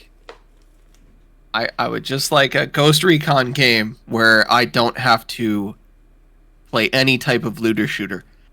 That's all I want. Yeah, I will say that you can make another Rainbow Six Vegas, and I would play it. I will say, because Wildlands had a lot of loot and a lot of shooting. So it's technically a looter shooter, but it didn't have any bullshit RPG elements. It was just, hey, here's some cool guns you can get, and you could put like 50,000 fucking attachments on it. The gun customization of Wildlands was actually really great. Well, and then they gave you the ability to turn all that off, and they gave you NPC allies again. And I went back and replayed it. I forgot that fucking Breakpoint launched about NPC allies. Jesus fuck. Yeah, and that's actually how we met, was shitting on that game. Yeah, it's probably better now than it was at launch, but there's still stuff like for drones and the fucking sci-fi tech. I'm just not a fan of it. I went back and replayed Breakpoint, and it is a much better game without all that bullshit. Yeah, I can absolutely believe that. It's still not great, but I can absolutely believe that. But again, like I said, I do think... Although I will say, shutting off all those RPG elements, the whole game does not work anymore. Yeah, because the fucking drones are built for it and shit. Yeah, and you could just walk into the final boss. Yeah. I know, yeah. That was a thing that was in the game from the very beginning. I will say, I went into that final boss extremely under-leveled, despite having done the whole thing. Like, the leveling system for that was not optimized at all. Yeah, and now you can walk into the final boss and just fucking one-shot right off the hop. Yeah, it's not hard. But yeah, anyways, I found Breakpoint very disappointing. I'm sure it's a better game without the RPG elements, but there's also, like, the story was bad. The story can't be fixed. And I actually did like Wildlands' story. I know a lot of people hate it. I thought Wildlands was actually kind of cool. No, it was a really neat idea. That's the thing. You're just like a spec ops team that goes into a country to root out a cartel. That's kind of cool. Yeah. And then the Punisher shows up. Yeah. Well, that's just how it is. But the Punisher was in Breakpoint, not Wildlands. Yeah, he was... No, he was in Wildlands. No, he wasn't. Oh! Yeah, he's a DLC. It was a DLC, yeah. But it was like a couple of years later. I think it was basically a promotional DLC for the new one. But it's very funny, because if you buy the... I'm skipping the cutscene real quick, because I think there's some major story spoilers coming up here. If you buy the gold edition or whatever, that mission just pops up as like a regular mission. So you'll just be doing stuff, and all of a sudden the Punisher shows up, and then he just goes away. Yeah. And never shows up again. So if you've never played Wildlands... Sorry? Do you remember when they did a Predator mission? Yeah, they did. That was not good. That was a real pain in the arse, actually. They also had a crossover with Splinter Cell. Siege. Oh, yeah. And Splinter Cell. The Splinter Cell mission was one of the worst missions I've ever played in a video game. Yeah, it was not good. Bad. But anyway, I think that's basically it for the Ubisoft block, because we've had like 20 minutes to talk about this. I will say, I think for fans of Assassin's Creed, Far Cry, and Rainbow Six, this is mostly good news when it comes to the security and the future of your franchises. I am very concerned about monetization, because it is Tencent. However, Tencent have mostly kept the monetization out of their games targeting Western audiences. You know, like Metal Hellsinger, for example. Obviously, Tencent, like, they have, like, a bunch of big gacha games and stuff where monetization can be very fucking egregious. That is definitely a concern I have. Oh god, it's this fucking puzzle. You remember this puzzle with the tree branches? Oh yeah, you get to watch you not know how to jump for a while. I'm skipping forward be fun for, for the 10 audience. minutes. Absolutely fucking not. Sorry. Carrying on. I think this is good for the fans of those franchises, because hopefully Ubisoft won't be making those games. Well, no, because they're taking some of the development team. But I think we'll get a wider array of it for sure. I know, but Ubisoft what will I'm still saying be making Assassin's Creed. is even if it's the same people who are making the games, if they're under different management, they will run better. Because Ubisoft is too big. Maybe. It's hard to properly manage that many people. It is. And again, I have friends in Ubisoft, and they all say the same thing. It's like, there's so many layers to this company that it's hard. I think that's a very fair and valid point, but I do quickly want to... Tencent's a lot of things, but Tencent knows how to manage. Yes, but that also makes me concerned for the people that work there, of course. But like I said, the major concern I have with Tencent is monetization. But Ubisoft will still be making Assassin's Creed. What you might see is that you might see them outsource some of their IP, like they did with the Rogue Prince of Persia. Yep. But I think that's what's going to end up happening. I think so too, but I do think you will still see Ubisoft make... Like, the next Assassin's Creed will be Ubisoft Montreal or Ubisoft Quebec. They might rename that company. It might not be a Ubisoft-branded game. Yeah. But Ubisoft will own 75% of it, of course, although I bet over time Tencent will own more and more and more of it.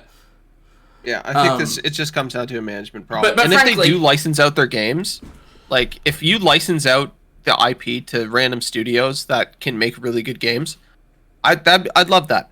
Could you imagine like an Assassin's Creed made by somebody like Sucker Punch? I mean, that's basically Ghost of Tsushima. But, I mean, or even like Sony Bend. Sony Bend would make a fucking good Assassin's Creed. And I will say I have been playing Shadows. I am enjoying Shadows. I will get to Shadows in the what we've been playing section, which it's already been 2 hours. We're probably going to hurry up. But, my point still stands. The one thing I do want to say about Ubisoft before we do move on, I am concerned about what this means for all of their other franchises: Splinter Cell, Prince of Persia, Ghost Recon, The Division, etc. Obviously, it does help that Ubisoft just got a $1 billion cash injection. That's going to help them a bit, but I do wonder what this means for the future of those games, because they're going to be deprioritized in favor of Assassin's Creed, in favor of Far Cry, in favor of R6. Well, they didn't sell off Toronto, right? No, which is interesting, because Toronto made Far Cry 6, and Toronto is making the Splinter Cell remake. Yeah. So, Splinter Cell was staying with the old Ubisoft, which is interesting. No, you get a bit concerned for what this means to those franchises, particularly as a big fan of Prince of Persia. Lost Crown was a fucking phenomenal video game, and it bombed. Rogue Prince of Persia, I bought but haven't played. It bombed. Although, to be fair, that one is still in early access, so it could obviously do better as time goes on. In fact, I could very well see that happening. I don't know. That's it for Ubisoft, man. There's not much more to say. Yeah, I think that's basically it. But obviously big news that they have sold off part of their biggest IP in Assassin's Creed, Far Cry, and Siege. And like I said earlier, this is going to be a good thing, but it's going to be really, really tough. I hope it's a good thing. I think it depends on how Tencent monetize their games. Yeah, Tencent if I have to buy both Hidden Blades for $10.99. That shit. Moving on to finally the third block of this show. Sony. We got a few different Sony things. Few different things to mention. None of them are connected, so these are all probably relatively short things. But connected enough that we can just have it as a Sony block. There have been rumors for a while.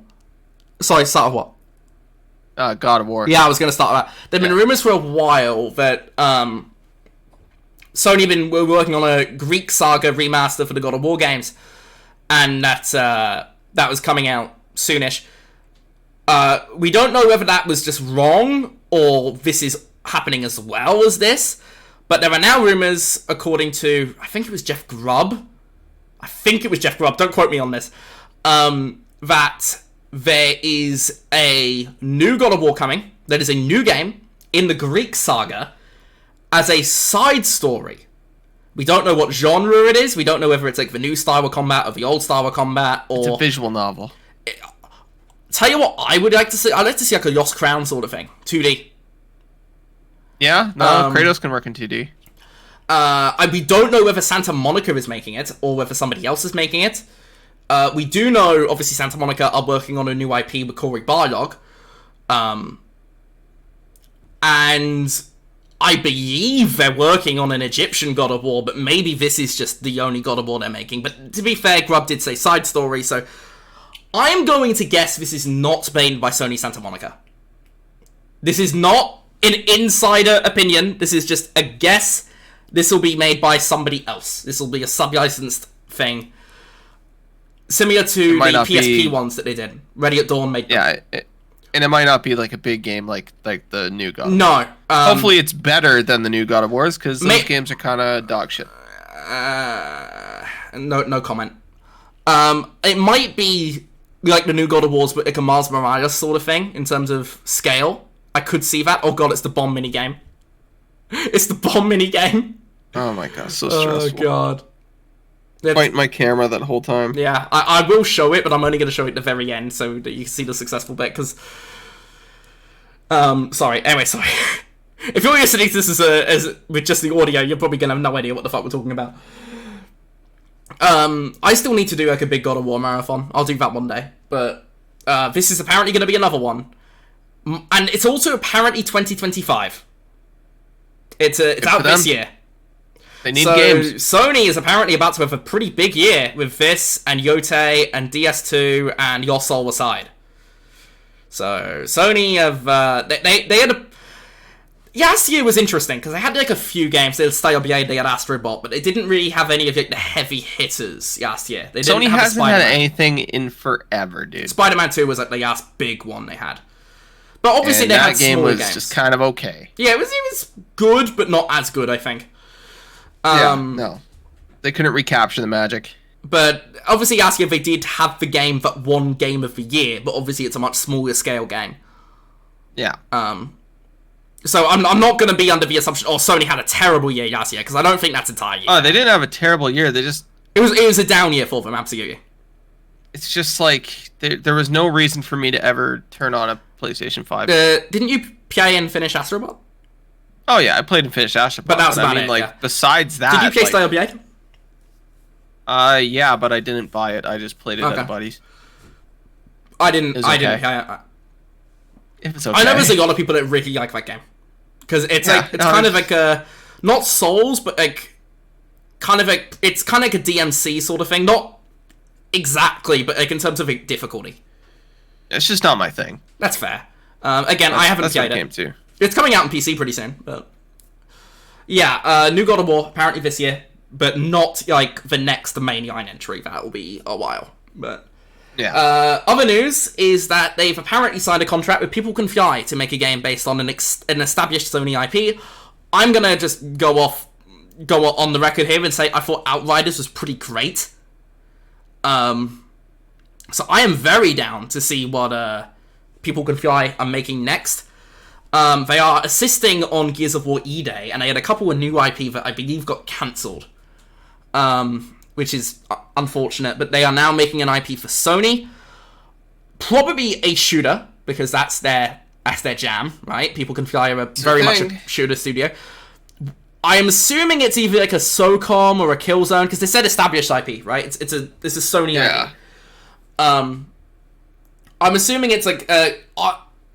I think it's Killzone. I think that's my guess. I think it's going to be Killzone. I hope it's Killzone. A lot of people didn't like Gears of War Judgment. I did.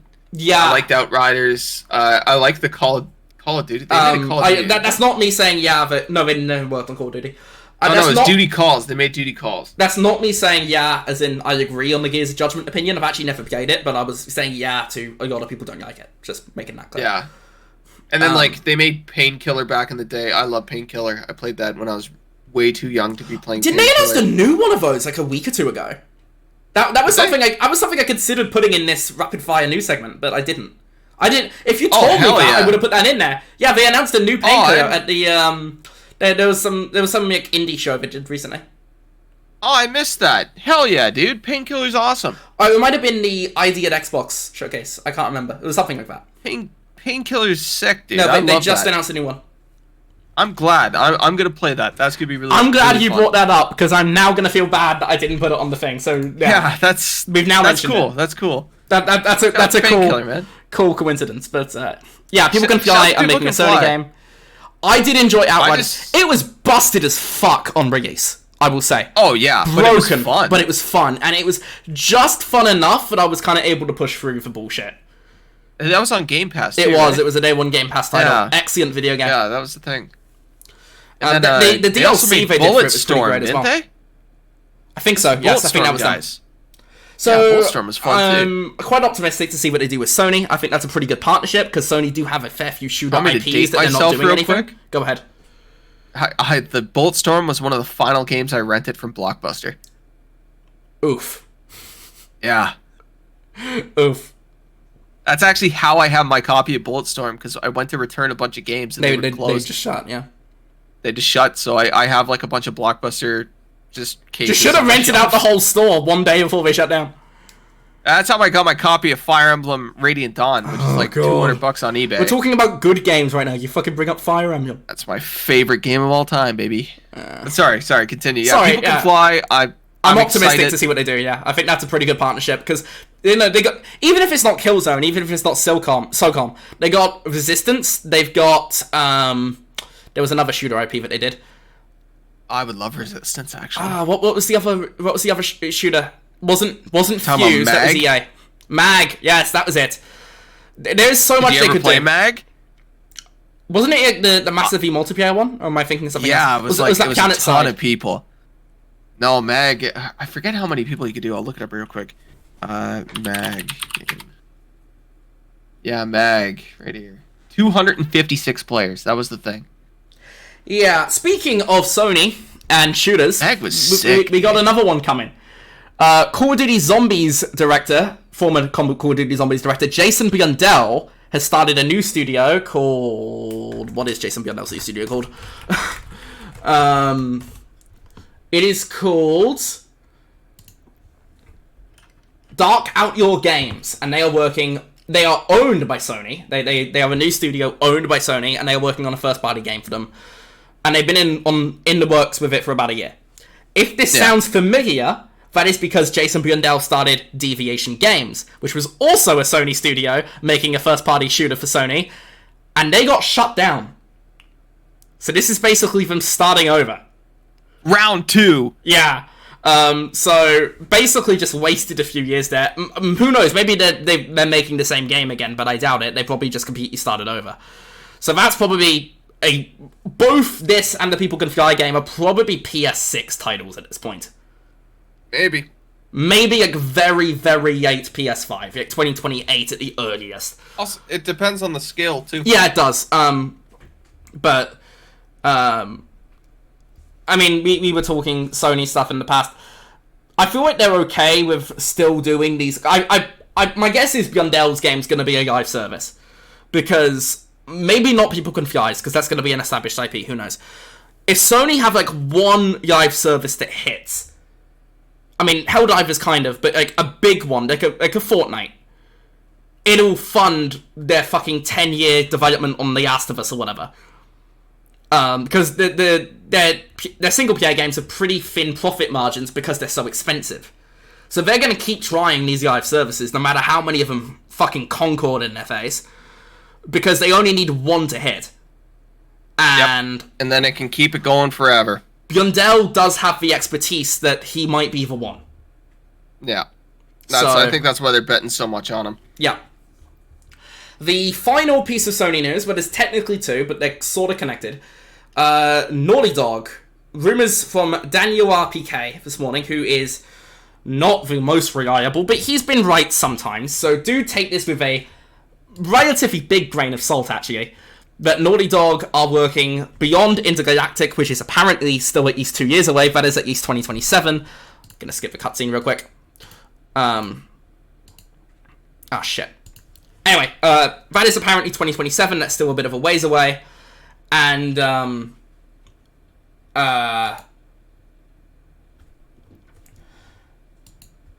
they're working on something else with former director of Uncharted for Lost Legacy, Sean Escaig. Escaig then went to Crystal Dynamics and was the game director on The Avengers, which obviously did not go well. And then he went back to Naughty Dog and then the Last of Us 1 remake. So maybe this is a remake. Maybe this is like Uncharted. An Uncharted remake. The only thing that is worth pointing out is Daniel RPK said specifically it was not for Last of Us Part 3. Yeah. So it's either a new IP or Uncharted, either a remake of Uncharted 5. I had heard rumours that Uncharted 5 was in development, but not yet by Naughty Dog. Neil Druckmann basically said publicly, like a year ago, he was making... They had a story ready for The Last of Us Part 3. But then he said more recently that don't bet on it happening. So maybe that got internally cancelled. I don't know. Or maybe they just... maybe they just will wait and see. But it doesn't seem like The Last of Us Part 3 is in development right now. And I do have to say, sorry, I will let you speak, but I just want to say this real quick. If Naughty Dog don't want to make another Last of Us, given the amount of shit they got the last time they did one, I think that's completely fair. That's kind of what I was going to say. It's almost the most Naughty Dog thing in the world to just stop. Yeah. They do that with all their IPs. Well, in fairness, most of them get like a definitive conclusion. Well, I guess just Uncharted. Yeah, Uncharted did, but like sometimes they're just like, yeah, we're done. Yeah, but also it's impossible to talk about the development of The Last of Us 2 without talking about the death threats that they got. Yeah. Obviously, I am of the very public opinion that I do not think The Last of Us 2 story was particularly good. But obviously, the people took it way too far. Right? And I've said before on the podcast, all they needed to do was just switch stuff around. Yeah, but regardless of that, I mean, the way people... Yeah, people went a little overboard. They did. They absolutely did. It's a fucking game, people. Who gives a shit? Yeah, I mean... like, come on. Yeah. I will say, I would like to see The Last of Us Part 3. I think the game could do with one more chapter. It kind of feels like there's one more chapter of that to go. But I also feel like if they just do kind of leave it there, that's okay. I'm okay with it. Yeah. Last of Us Part 3 is Ellie learned to turn doorknobs without fingers. But, yeah, I'm kind of okay with whatever at this point. I am excited for Intergalactic. I hope that is great. But we'll see. I think, like, maybe a Last of Us game that isn't a Part 3, just like another in the same world would be cool, too. Like, it doesn't have to just be the States. They could set it literally anywhere. Yeah, just do, awesome. Like, a fucking spin-off.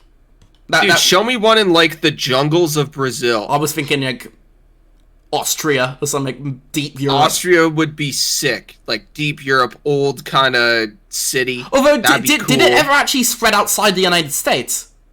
I think it did. Or is it like a 28 Days Later sort of thing where it only affected one bit? It's like a fungus, so I assume it went everywhere. Well, it depends of how quickly they cancelled flights. Did the airline companies get in the way? No, somebody got on a flight. Yeah, it's like that ending of Rise of the Planet of the Apes, isn't it? But it's like how Fallout only takes place in America. What was that?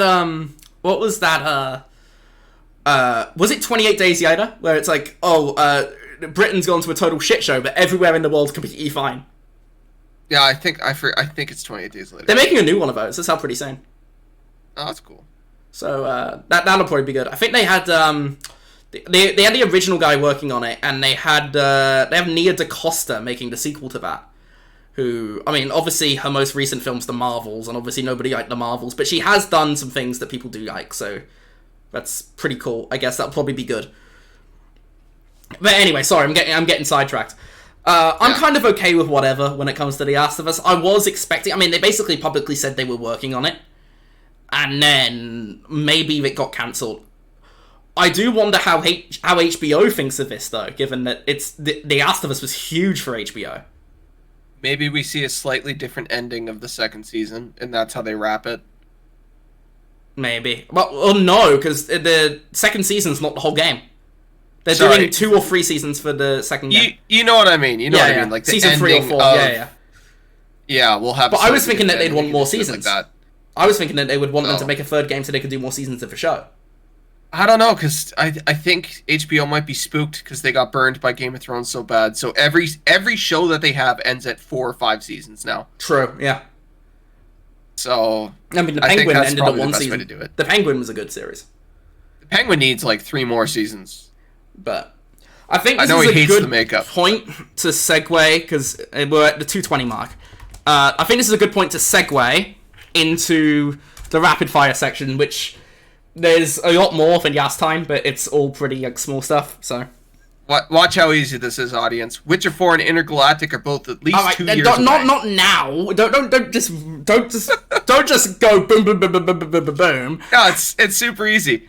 We already knew that. We already knew the Witcher 4 and Intergalactic. I will say the Witcher 4 one is not particularly surprising, because there was CDPR actually said about a week ago that The Witcher 4 is after 2026, so at least 2027. That one was not particularly surprising. However, soon after that, Jason Schreier said that Intergalactic is also at least 2 years out. I was thinking that could be like late 2026, but no, it's 2027. I know CD Projekt Red doesn't want another Cyberpunk release, so they're for them it's super important. And Naughty Dog always have their games super polished, so theirs is going to be crazy. Yeah. So that's more rapid fire stuff. Everybody's running shitloads of GTA 6 apparently, according to multiple industry insiders. That whenever GTA 6 comes out, don't expect much of anything else, because every publisher's willing to delay their games. Yep. The sky is also blue. I will say, I was thinking before, maybe it won't be that bad, because there were games that were successful around GTA 5, but it will also be a much more front-loaded game, so Grand Theft Auto now is bigger than it's ever been. Yeah, so I think everything's just going to want to stay clear of the blast radius on that. Yeah. Also, these games are like so fucking expensive, and a bad release date can totally tank your game. We're seeing this right now with Atomfall, unfortunately. Yeah. Which I have not played, and I don't think Connor's played it either. Have you? No, I bought the first Berserker. It's on Game Pass, Atomfall, but the Steam numbers for that are pretty dire. So yeah, it's a shame to see, because I actually really did want to play it, but I'm playing Shadows at the moment, so it's just not going to happen. So, but we'll get to that stuff. But yeah, don't expect much to come out around GTA 6. So if GTA 6 does actually make it out this year, expect a lot of games to get delayed into next year. But having said that, also, if GTA 6 gets delayed, people will be scared to put it wherever GTA ends up. Yeah, makes sense. More dire Warner Brothers news, because we've had a lot of that recently. Hogwarts Legacy's DLC, which was being co-developed by Rocksteady, has been cancelled. I didn't even know they were making DLC. They never actually publicly confirmed this, but Jason Schreier said it as like a certainty. It's been so long since it came out. They had a short window. Whatever DLC they're working on right now, they'll just take whatever they were doing and put it into the next one. It's only been 2 years. I mean, Elden Ring's DLC was more than 2 years after. And Yeah, Hogwarts Legacy was even bigger different. than... Hogwarts Legacy sold better than Elden Ring did. But I think a Souls game is different because it's always just a big expansion. If that DLC was like 4 hours of content... That was the reason they cited. It was that there wasn't enough content to justify a price tag. Yeah, so that's the difference between the two. Like, Elden Ring could release an expansion tomorrow and it would sell like crazy. Yeah, that was being co-developed by Avalanche, who made the original game, and Rocksteady, who obviously were not doing anything after Suicide Squad bombed. Sorry, Rocksteady. Avalanche are now off to work on a Hogwarts Legacy sequel, which is apparently going to be live service. Jesus fucking Christ. And Rocksteady are now working on a single-player Batman game. Hopefully it's good. Hopefully, because I am very sad about what happened last time. But yeah, basically half of Rocksteady's team are now at Camouflage, the VR studio, so... Rapid fire. Yeah, a few Microsoft things. The Oblivion remake, the worst kept secret in video game history, is apparently going to be shadow dropped in April. Yeah, we're just waiting. We'll get Oblivion this year and probably Elder Scrolls 6 next year. Ha! I'll be fuck. It's at least 2028. Still my gamble. No, we are apparently going to get a Fallout 3 remake in Unreal. So we'll get Oblivion this year, probably Fallout 3 next year. I will say I am concerned about this Fallout 3 remake because I don't know if it's a good idea. Because a lot of the charm of Oblivion is its jank. They're releasing the Fallout 3 remake specifically because the next season of the show is coming out next year. That is a good point, but Elder Scrolls, I don't know. And they're releasing an Oblivion remake because it is the best one. Here's the thing, though. I think it might kind of have a bit of its charm lost. I think it'll be okay. Because if it's a remake like they did with... I always use the Master Chief Collection as like the best version of it. Where it's literally just graphics overlaid on top. It's in a completely different engine. It's an Unreal. It's an engine over an engine? Or is it's Unreal Engine 5. It might still be good, because Oblivion had great stories, great quests. It did, but it was really fun. But if it's worse than its predecessor, then the question's going to be, what's the point? I don't think it'll be worse. I think it will. I am very skeptical that this will end up well. But it's apparently coming out very soon, so... Oblivion's characters, world, and plots were my favorite part of it. Why is the fucking video yagging so much? Ooh, what's going on here? Jank. We might be a little bit too far here. Speaking of jank, Starfield has been leaked for PS5. I mean, I mentioned this during the Switch block because it's also been leaked for Nintendo Switch 2, but more specifically, the PS5 port got leaked to be coming... sorry, I messed up the video. Sorry. Carry on. The Starfield creation web overhaul showed... Yeah, the creation website showed the PS logo. So it's coming. It's the world's worst kept secret, but yeah, Microsoft are a multi-platform publisher now. I'm using my voice. I did a 3-hour stream of Assassin's Creed Shadows this morning, so I've basically been talking for like all day. Microsoft likes selling games. Yeah, they enjoy making money. So their Starfield's coming to PS5. All their fucking games are coming to PS5. Anybody that doesn't think this is in denial. And Starfield is coming soon. So, also Indiana Jones got a release date. It was kind of an open secret that was coming in April, that is now April 17th. So, both Indiana Jones and Forza Horizon 5 are coming to PS5 in April. Both of them are charging extra money for early access with the deluxe editions. And Forza Horizon still sell. Forza Horizon 5 came out 4 years ago when you're charging early access. Good lord. Yeah, well, PlayStation people don't have a good racing game. That's what that boils down to. You treat Need for Speed Hot Pursuit Remastered with the fucking respect it deserves. Yeah, but that's... Come on, nah. No. Hot Pursuit is peak. Don't make me choose between Need for Speed and Forza. It's like picking my two favorite kids.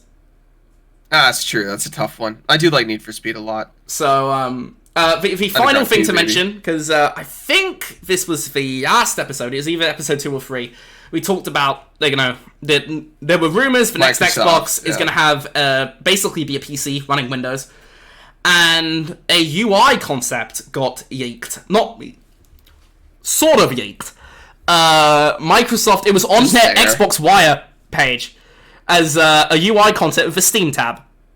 I don't know whether this is for the PC Game Pass launcher or for an Xbox, but it's very interesting because they also removed it very quickly. They were not supposed to show that. Yeah. So I've been saying for a long time I think the ability to play Steam games on an Xbox would be sick. Yeah, but you're not going to see them sell consoles at a loss if that happens, though. Yeah, but so it's going to be more expensive, which means that there's going to be less people that buy it. So. Yeah, but that's them, and I'm me, and I'm still going to buy it. But I am worried for the future of Xbox as a platform. I mean, we've kind of gone over this, which is why this is in the rapid fire section. Yeah, if Xbox just becomes a publisher, that's fine. If they keep making consoles, I'll keep buying the consoles. That's just how it works. Yeah, I'll still buy their games if they're a publisher, but I would like to see Xbox remain as a hardware manufacturer, I and I do, am yeah. concerned about that being the future. I would be a little sad because I have purchased every Xbox I have day bought one. a lot of games on Xbox. I think there will always be a way to play your Xbox games. I hope what I'm so. gonna boil that down to. I hope so, but I would not guarantee it. I would not bet money on that. Except for the thousands of dollars of games I bought. That is technically betting money on that. Yeah. But yeah, that's a bit of Saber Interactive news now. They've announced Warhammer Space Marine 3 because Space Marine 2 did very well. Good. So that was a fun game. That was a very fun game. Actually, which is so wild. One other thing I want to very quickly double back to when it comes to the Microsoft stuff. I saw someone say, it was Skill Up actually, I think. He said that he thinks that they deliberately leaked that to kind of get everybody talking about it. I don't think so, because they might have really pissed Valve off with this. So I do not think this was an intentional leak. I think somebody fucked up. Valve has always had a good relationship with Microsoft, so they'd be pissed to an extent. But yeah, I don't think they'd be blacklist them or something. I'm gonna remove Halo Infinite from Steam or whatever. No. But remember, they might be upset. Gabe Newell was a Microsoft employee for a long time. Oh yeah, he was, wasn't he? But anyway, yeah. Sorry, Space Marine 3 confirmed. That's cool. They also reconfirmed that all of their existing games that they were making are still in development. They did not name drop the Knights of the Old Republic remake by name, but it was in response to people being concerned about Knights of the Old Republic. So it's basically saying that KOTOR's still in development. I hope it's still an RPG. I will say that the original version of it at Aspire was apparently much closer to the new God of War. Which would be dog shit. I don't know, because apparently they completely rebooted the game when Saber Interactive took over. Yeah, so they're probably like, what the fuck are you doing? I don't know. I honestly can't tell you what it is. I don't know.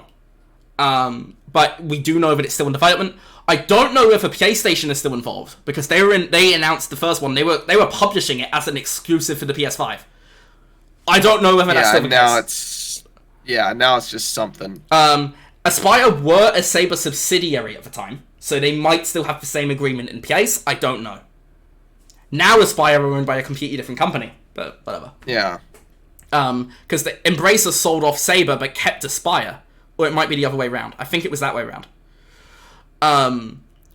But yeah, couple of other pieces of Star Wars news actually. The Respawn made RTS is apparently getting revealed at Star Wars Celebration in April. I do not give a shit for this one, but I figured I should just mention it. Don't care. I don't care at all.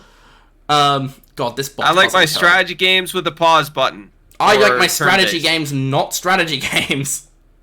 So I've never been a big RTS guy. I have a couple friends that are big RTS people. They'll like it, but not my thing. I hope people that are into it enjoy it. I hope they have fun. I'm a little bit pissed off that this is what Respawn are doing, because I would like to see them make like actual shooters or another Jedi game. Let Respawn. They've been working on Apex so much. Just let them do something different. Yeah, I don't want to see fucking Apex. I want to see Titanfall 3. Yeah, but let them make something that isn't a shooter. Okay, they need to cleanse their souls. That's fair. All right. You think the Fortnite people don't go home and cry sometimes? True. Valid. Yeah, it's tough when you're working on a live service shooter game for so long. I would like to see a new Titanfall though. Yeah, that would be great. But I will say this is not Respawn are developing this in partnership with, I believe it's called Bit Reactor. So I assume very little of Respawn are actually making this. We do know they are working on one more Jedi game, the sequel to Jedi Survivor, because they said there was going to be one more of those. Although the combat director of that left the studio after Survivor came out, so who knows how that's going to go. Yeah. But they also cancelled a new FPS in an incubation phase, but that's like very early development. So yeah, that's they'll just start making something else. They did cancel it, but is what it is. Not much work was lost apparently. It was very early in development. And then more rapid fire. Yeah, Lego games are moving in-house apparently. Yes. So obviously, Travia's Tales were the people that made those for a long time. They made some actually like, genuinely good video games. Some of those games are actually like, very good games. What, the Lego games? Yes. Yeah. Some of those are like, not bad at all. Unless you're Lego Horizon, you're probably a good game. That's the thing, that wasn't made by Travia's Tales. Between 2005 and 2022, they were the exclusive developer for... Did they make the Indiana Jones one, yeah? Yes, 2008. Yeah, that was good. The Star Wars ones were good. Lego Marvel is, like, genuinely one of my favorite games ever made. Like, I love it. It's actually fun. Lego games are fun. It was the first game I ever 100%ed. And I do love that, like, even going back to the original Lego games, it was always co-op. You could always play with a friend. That's what made the Lego games fun. Yep. They have some genuinely good fucking video games. But apparently, because after, I think DC Supervillains was like 2018. And then after that, I think the only other one they made was the Skywalker Saga. Which they announced in 2019 and did not come out until 2022. Now, I put about 40 hours into that. I did not finish it because the game was huge. I thought it was fantastic for what I played. Like, the best Lego game probably ever. However, development for that was a nightmare, apparently. There was apparently a fuck ton of crunch. And we don't know if Travia's Tales are still making Lego games, but there were some other games. They basically opened the license to other people. We had that Lego 2K Drive game a while back, and we obviously had Lego Horizon Adventures, which nobody played. But that was a thing that exists. And apparently now, because Lego Horizon Adventures was not well received, it did not sell well, apparently they now want to move development in-house. So they have announced a deal with FIFA, actually, to make a Lego FIFA. I believe that was announced, or was that just rumored?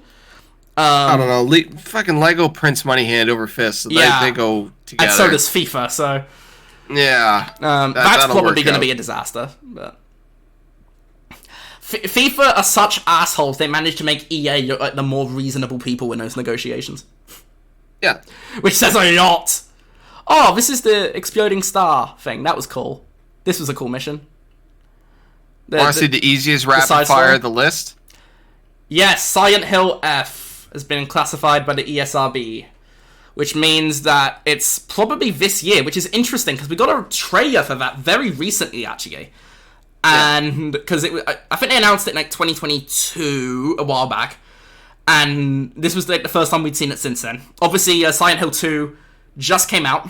Probably also worth mentioning here, they have signed a deal, Konami, with Bloober Team to make another... I think we might have mentioned this in the last podcast episode, actually. Yeah. I think we did. Never mind. But they did announce one with Bloober Team that they were making Silent Hill, another Konami game, which is probably a Silent Hill 3 remake. Or one. I would say, or three. Probably. Silent Hill 3 really needs a remake. 1 or 3. 4, actually. It's either going to be 1 or 3. But, we'll probably see it maybe this year. They might be trying to dodge Grand Theft Auto 6. This is one game that should dodge Grand Theft Auto 6, because a horror game would... You're targeting a very specific audience. Wait, just to clarify, we're talking about F here, right? Not like the new Bloober Team thing. Sorry? We're talking about F, the new one. Yeah. Not Bloober Team. Yeah, I know. But Silent Hill F, they're probably going to try to release far before Grand Theft Auto 6. Here's the thing. If they got an ESRB rating, it's basically done. Yeah, so I'm going to say it's going to be September or August. I'm going to say either that or like even earlier, like the summer. Maybe. Yeah, it'd be a good summer game. Well, it doesn't exactly give off summer vacation vibes, does it? Oh, do you not watch like a bunch of horror stuff in the summer? True. That's the best. True. That's the best. Yeah, no, actually, I might having be like a fire here. out back and then watching a scary movie. No, you might be onto something. I don't know. I just wouldn't associate summer. I would associate more, I don't know, Final Fantasy's Costa del Sol or something. Yeah, that works. But that's it for Silent Hill, man. Rapid fire. Game Informer's back, baby. Yeah, but I do want to say about Silent Hill, I'm surprised that it's apparently so close to done, because we just got the Silent Hill 2 remake. Well, yeah. I know it was a different team, but I don't know. I thought that was still like a year or two out. But nope, it's apparently 2025. Konami do have the Metal Gear Solid remake coming out in August, so it probably won't be around then. Probably won't be August. This is going to sound a little strange, but I think it's easier to make a Silent Hill 2 game in a faster time period than other games, because Silent Hill is kind of linear. Yeah, that's fair. Like, Resident Evil's pretty frequent as well. But even I say that, but where the fuck is Resident Evil 9? Yeah, but you still have like combat and stuff like that. Like, true, it's Silent very Hill. Although 2 had a lot of combat. It's not about the... Yeah, but you're still running away from stuff most of the time. Although Silent Hill F is more like... Think like a horror indie type of thing. It's like, I think Neobards are making it. Who were assisting on Resident Evil in the past, I believe. And so I could see it be a little smaller, a little more linear, and that's why it's coming out so quick. What was the name of the... There's like some guy that goes under a pseudonym who wrote the story. Ryu Kishi 07 or something? Oh, really? Yeah, something like that. It's going to be like a very like niche title, so probably not like crazy AAA scope. Yeah, but sign me up. It's also been banned in Australia, apparently, which they ban everything, so... That's how you know it's a good game, man. When Australia bans it, it's probably awesome. Yeah, so that's... It got classified by the ESRB.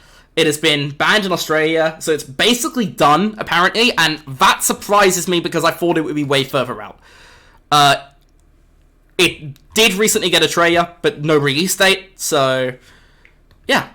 That's another thing to mention, so we might as well, shift into what you were talking about. Game Informer's back, baby. That is a feel-good story, because it was a real fucking shame that they got rid of... right? Yep. Everyone at the original team is back. There is a catch, and I don't think anybody really caught on to this catch. They're owned by a blockchain NFT studio. Fucking go, man. If they're forced to shill some garbage blockchain NFT... Shit. God. And I'm a glass half full kind of guy, so the way I think of this now is NFTs have finally done one good thing. That's fair. Or at least NFT crypto bros. Yeah. I imagine there's probably just a crypto bro who liked Game Informer who was like, fuck that, we're bringing it back. Probably. But I will say I am concerned that they will use their edge a bit. I mean, to be fair, Game Informer was never the edgiest because they did have a conflict of interest being owned by GameStop. But... they were also very fair with their journalism. I think it was a big loss using Game Informer, and it's good that they're back. But again, take this with a grain of salt. They do have if they have to have one article talking about NFTs, not worth it. Then no, I believe in journalistic integrity. Sorry. Well, it's not even like they're shilling it. Like they just have to talk about it. Like NFTs are still around. And we're like, cool, man. But they're rescued by Gunzilla Games. Is the blockchain developer who have rescued them. Shout out to them. Shout out to them with a caveat that if you fuck this up, I'm going to be really pissed off. No, I'm going to be a little sad, yeah.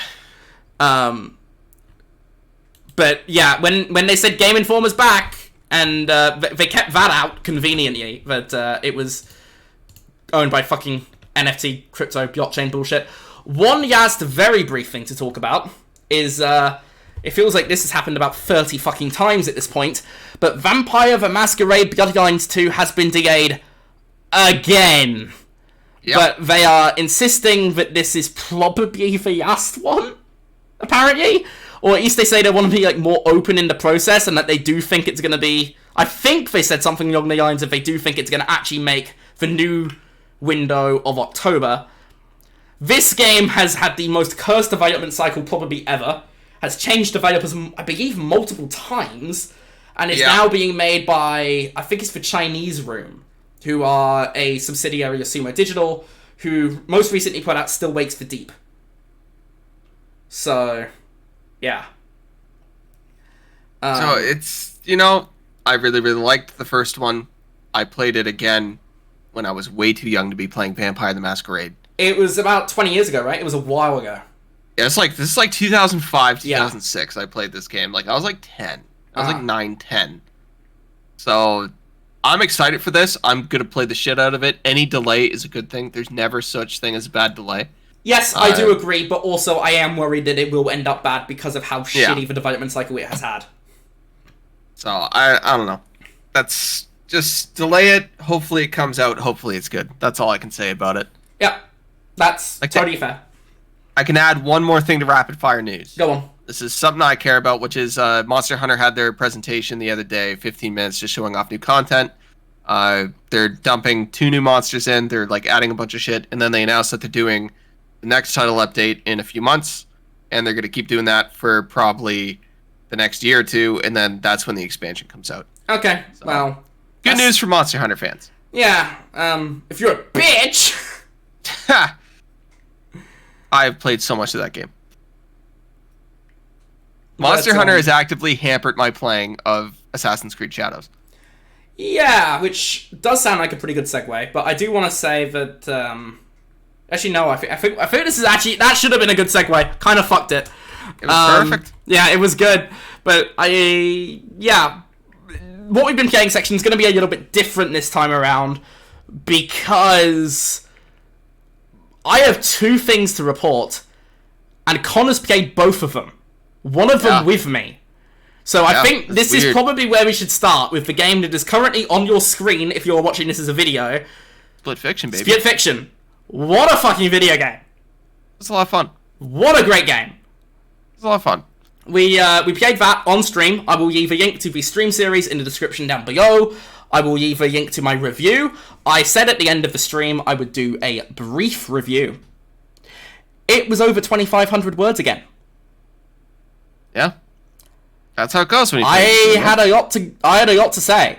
The one major criticism I had is that I thought the story was very weak. I did not think the story was good. But beyond that, I think it was a very creative video game. Had a lot of very fun sequences, changed very genre bending in a very fun, cool way. And yeah, kind of just ruled. I had a great time with it, and I got the platinum, which was good. It's really, really hard to describe Split Fiction. It is, and I don't really want to go into spoilers either. It's a platformer. You get a lot of cool abilities depending on which part of the game you're in, and then each character gets different abilities, so you can play through twice, swapping characters if you want. Yeah. Which I actually would like to go back and do at some point. Obviously not soon, because I got other shit to play right now. But like, I don't know, maybe I can this summer at some point. Just go back and do like another run real quick. But it might be their most replayable game that they've ever released. I don't know, because I do want to come with the disclaimer that I don't know how this compares to their previous games, because I haven't played any of their other previous games. This was the first Hazelight game I played. I really enjoyed it on its own merits, so... I think you would like It Takes Two. Probably. I have heard very high praise for It Takes Two. So it's... Again, it's really hard to describe, but I will say, like... Sorry, I just messed up my jump bad. Story was bad. Story was really bad. The voice acting was not great. I did go back and listen to our VOD so I could hear the voice acting, because I played the game on mute. Yeah. Not good. I was right. So the voice acting was not good. Music was fine. Speaking of... We're going to talk more about voice acting in a bit. Trust me. We had a couple glitches, not a ton of glitches. I did mention that in the review. Most of the technical stuff, like frame rate, resolution, visual design, excellent. But we did have a couple of bugs. We had one bug which required us to restart a boss. One bug which required us to restart a bit to get a trophy. An optional trophy, mind, but a trophy. And I believe that's like the rarest trophy in the game because of it bugging out for most people. And I think another cool thing that we did, that we haven't mentioned yet, is we were on 2 different consoles. Yes! That is something we should probably mention.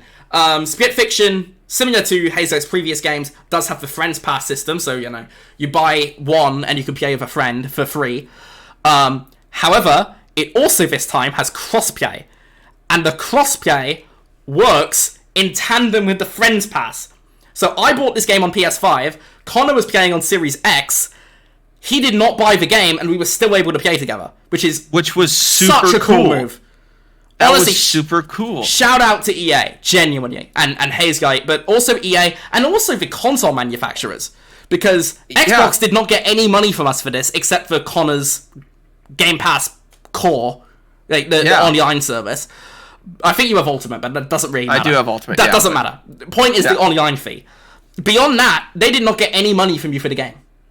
I didn't get achievements, but I didn't really care because I was having fun with the game. Yeah, it was a good game. And it's like, that is such a cool idea. And honest to God, the more I thought about that, that's the biggest takeaway I took from that game was how cool the Friends Pass was.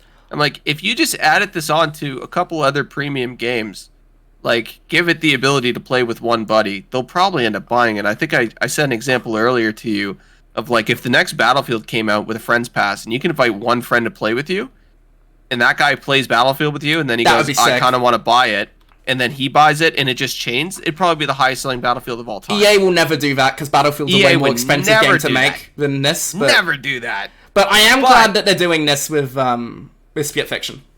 Yeah, and I think that they... But I will say the thing that stuck with me the most about that game, and this might be because I've been looking at its footage for 3 hours, but the art direction was fucking fantastic. It was very pretty. It was a very nice looking game. Not like the most detailed looking game, but just a nice looking game. If you have good art direction, you can make up for which it has whatever. Exceptional art direction. Yeah, they cooked. They cooked. Absolutely cooked. And the references, we kept making jokes during the stream that they were plagiarizing. Yeah, and I did mention in the review, I do want to point this out. I was actually okay with that from a gameplay perspective, because I felt like, from the stream, it kind of sounded like I thought it was crap. No, I thought it was it was a joke. It was funny. Yeah, it was. I was fine with it from a gameplay perspective, but obviously it did have a negative effect on the story. But I do actually kind of like that they were showing appreciation to the stuff that inspired them as creatives. I think that's interesting. Yeah. We kept making the joke, like, no wonder they're not published. I know. They just keep ripping stuff off. And I do think that's a genuine criticism of the plot. Yeah, it's very funny. Like when there was the one part where it was a Battlestar Alita.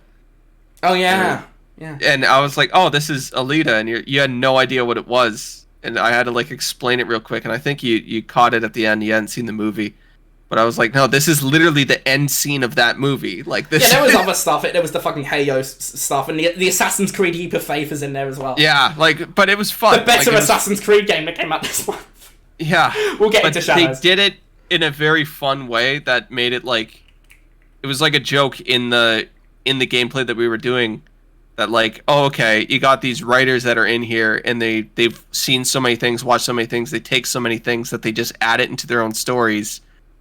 And honestly, it kind of made the plot better in my mind, because like, yeah, they're not published because they're so similar to these other stories. But no, but I feel like that wasn't the intentional though. I don't think that was intentional. It wasn't intentional. It's something I'm inferring, but it's very funny to me. Funny, but I still don't think the story was good. No, the story was not good at all. Like at all. But I ultimately don't think it mattered that much, because the game itself was excellent. I do also want to say, because we were talking about the Friends Pass stuff, I do appreciate, because obviously EA gets a lot of justified shit for the way they handle Battlefield and FIFA and Madden and whatever. And Apex. But I do appreciate that they do spend some investment from their crazy fucking FIFA profits, and they just spend it on funding like small shit like this or Immortals of Avium, which is apparently a $125 million game, but whatever. It was still technically an EA Originals title. The other Hazyite stuff, like It Takes Two, A Way Out, Knockout City, although that did end up shutting down, unfortunately. Tales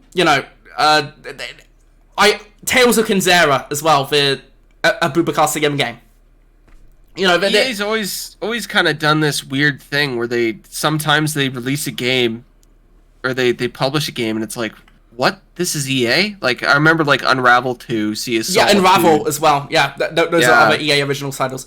And Syndicate. I do want to say I do appreciate Syndicate was a bit before they introduced it, but I just want to say I do actually really appreciate that. I think that shows some commitment to video games as an art form, which a lot of major publishers do just completely ignore. I do want to say, fuck EA for the way they've handled FIFA, fuck EA for the way they've handled Battlefield, and I'm sure we're going to talk about that when the new Battlefield comes out. Please don't fuck that up. And fuck EA for the way they handle basically all their fucking IP. But I do want to give some credit where it's due, because the EA Originals program is genuinely excellent. Yeah, who would have guessed that the guys that made Bejeweled and do a bunch of sports games would just have, like, the best thing in the world for friends. You got another phone call? Yeah, I do. Pause it quick. Okay. Right, we're back. I do want to quickly say I have switched the footage because we were basically running out of that first VOD because I skipped through different bits. Remember, because I wanted to kind of keep spoilers, like story spoilers, out of this because I don't want to spoil the game for somebody who's just having it for background footage. But we are now on the second stream. This will probably be the last time I use this footage because the game's not that long. It's only like 12 hours long, and I don't want to use the 8-game footage because I do want to say, without spoiling, the final chapter's fucking incredible. Yeah, you can't show that at all. Like that. Yeah. I'm not even. I didn't even talk about it in specifics in the review. I just said the final chapter was incredible. I did think the final boss was a bit disappointing, but like the 30 minutes in the lead up to that were fucking fantastic. Yeah, so it was very good. We were just talking about the Friends Pass there and how cool it was. And the EA original stuff. But I thought we kind of wrapped up that stuff. Yeah. So basically, different mechanics. They got a variety in the different mechanics, and it was like a really fun time. A lot of the surprise was just like what they were going to throw at you next, because sometimes they'd throw like a fucking side scroller sequence, or you've seen different bits, and if you've been watching the video on YouTube, it's there's even the way they do the camera, or fucking whatever. Yeah, they had like one bit which is like not Pillars of Eternity. Baldur's Gate 3, but the one before that. Yeah. Divinity, Original Sin 2. Yeah, Divinity. It's more like Divinity. And a Diablo a little bit as well. That might have been the more direct, that might have been the more direct inspiration, actually. But, they had so many different styles of game, and the boss fights were fantastic as well. Like, genuinely S-tier bosses. Except the final one, for some reason. The final one, yeah. The final one, kind of underwhelming, but everything else fantastic. Which is a bit weird. You'd think the final one's typically the best, but hey-ho. Very fun game, very hard to talk about without spoiling anything. Which Even is if you're watching the VOD, we've been skipping over certain things. Because I will say, if you were listening to this podcast now, this is a game that you should go out and play, and you should, just find someone to, play it with you. They don't need to buy it. Only one of you needs to buy it. Because the Friends Pass, it'll probably be on Game Pass pretty soon, in like a year or so, because It Takes Two was, because, EA's Ultimate. I will say, I think this is good enough, you should go out of your way and play it soon, because I think it is that good. Or even if it is gets put on the Game Pass and you get the discount from Game Pass, just buy it. Like, it's worth a purchase. It's worth showing them, like, yeah, we want more stuff. I don't know. Like that. I feel like that's partly true, but I also think the game's already been successful enough on its own. I buy a lot of games that are on Game Pass, actually. I don't typically, so I'm not going to. I don't. You get a nice discount. Is it 10%? That's still a nice discount. 10% off 50% would be a nice discount. Dude, we're Canadian. Our dollar is worth nothing. I'll take 10%.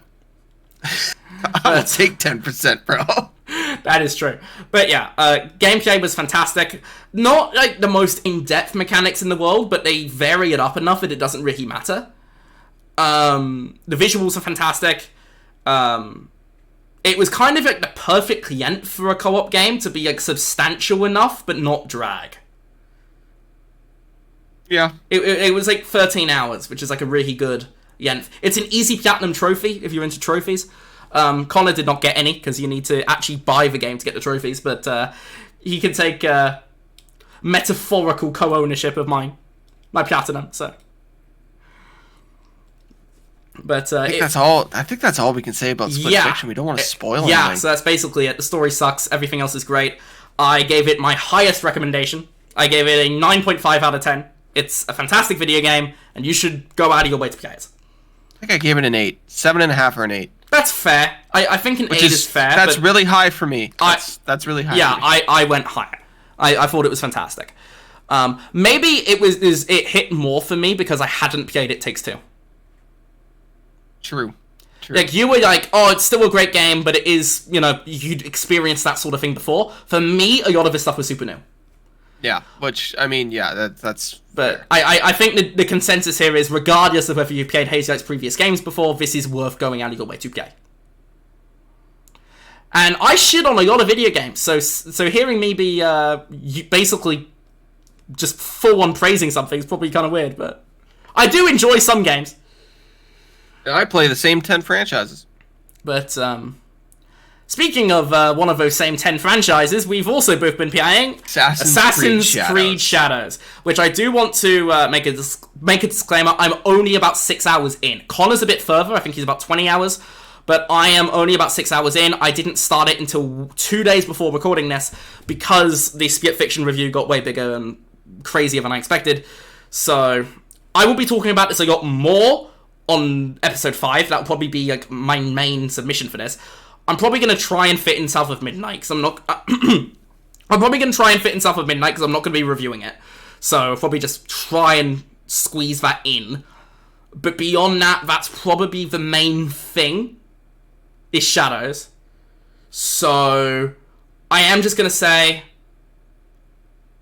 I mean, why don't you open this comment, because you've been playing more. Can we talk about story spoilers at all? Way too soon. The first 3 hours? No. And also, you're ahead of me, so... Yeah. Okay, the beginning of the game I really didn't like at all. Okay. I feel like this would be a point to interject, because I have basically only played the beginning of the game, and I did like the beginning of the game. I think the entire setup of the plot is really fucking stupid. I think it's just like your typical AC. Like, it's a very generic AC plot. Especially, I can't really get into plot details, but like just the stuff that happens before you really get out into the game, I'm like, okay, come on. You mean the stuff with her dad? It's a little ridiculous. Do you mean the stuff the with her dad thing. Okay. Dad thing, even like the Nobunaga stuff was like, okay, come on. There isn't much Nobunaga stuff in the very beginning, though. It's basically just like 1 hour of Nobunaga stuff. So it's just that I thought the beginning was very meh.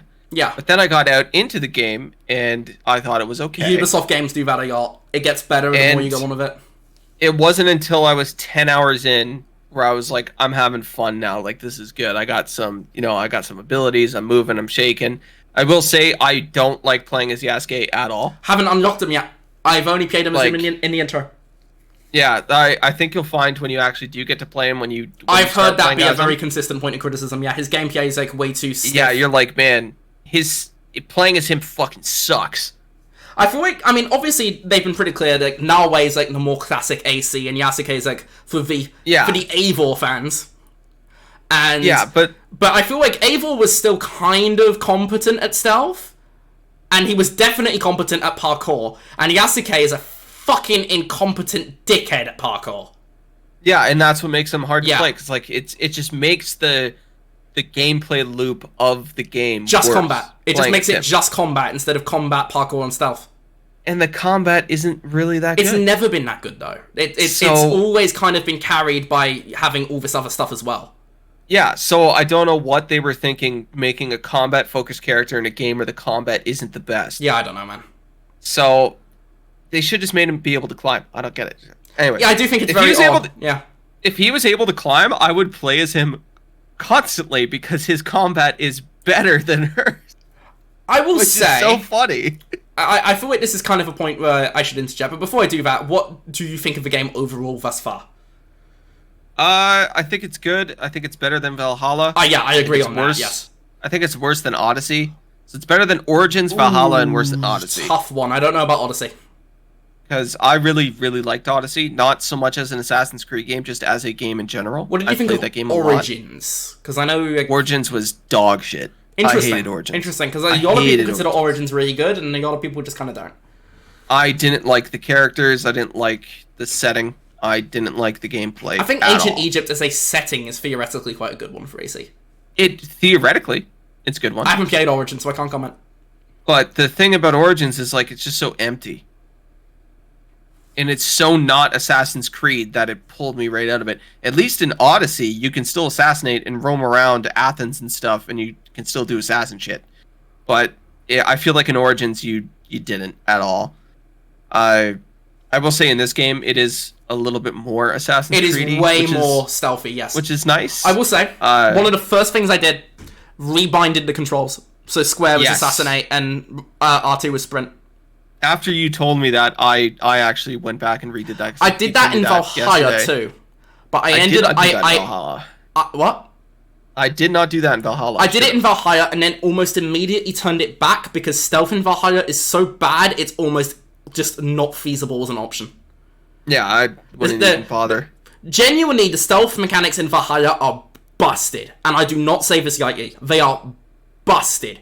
Because this is actually a pretty cool boss that we should probably not be showing. Anyway, in Valhalla, there were so many times you will get spotted through just some random bullshit. The game is just not built for stealth at all. It does feel like you can stealth a fair bit more in shadows. I will say, though, there were a few times... The game's been mostly polished for me so far, but the rebinding of the crouch button would often just stop working, and I would need to rebind it. I've had a couple major issues. Okay, I am only about 6 hours in. Mine has been pretty smooth. Like I've fallen through the floor a lot. I've not had that. I've been spotted from like across the map. I got close to being spotted from across the map once. And I was like I wasn't even fighting. I wasn't anywhere near where I should even be, suspect. And I just randomly, it was just like, okay, you're caught. I'm like, oh, right? Like, what the hell is going on here? It's just stuff like that. Just like random shit like that. But that doesn't bother me too much. It's whatever. Like a glitch like that. Like Valhalla, for instance, I had a glitch that made my save permanently bricked. Yes, you had a hell of a time with Valhalla. Where I was 20-something hours into the game, and then I wasn't able to continue the main story, and I had to restart. And, like, if that happened in Shadows, I don't think I'd finish the playthrough. Did you ever actually finish Shadows? Valhalla? I went back later and finished it. Okay. But I put it down for a long time. I feel like I should probably... Actually, no, sorry, go ahead.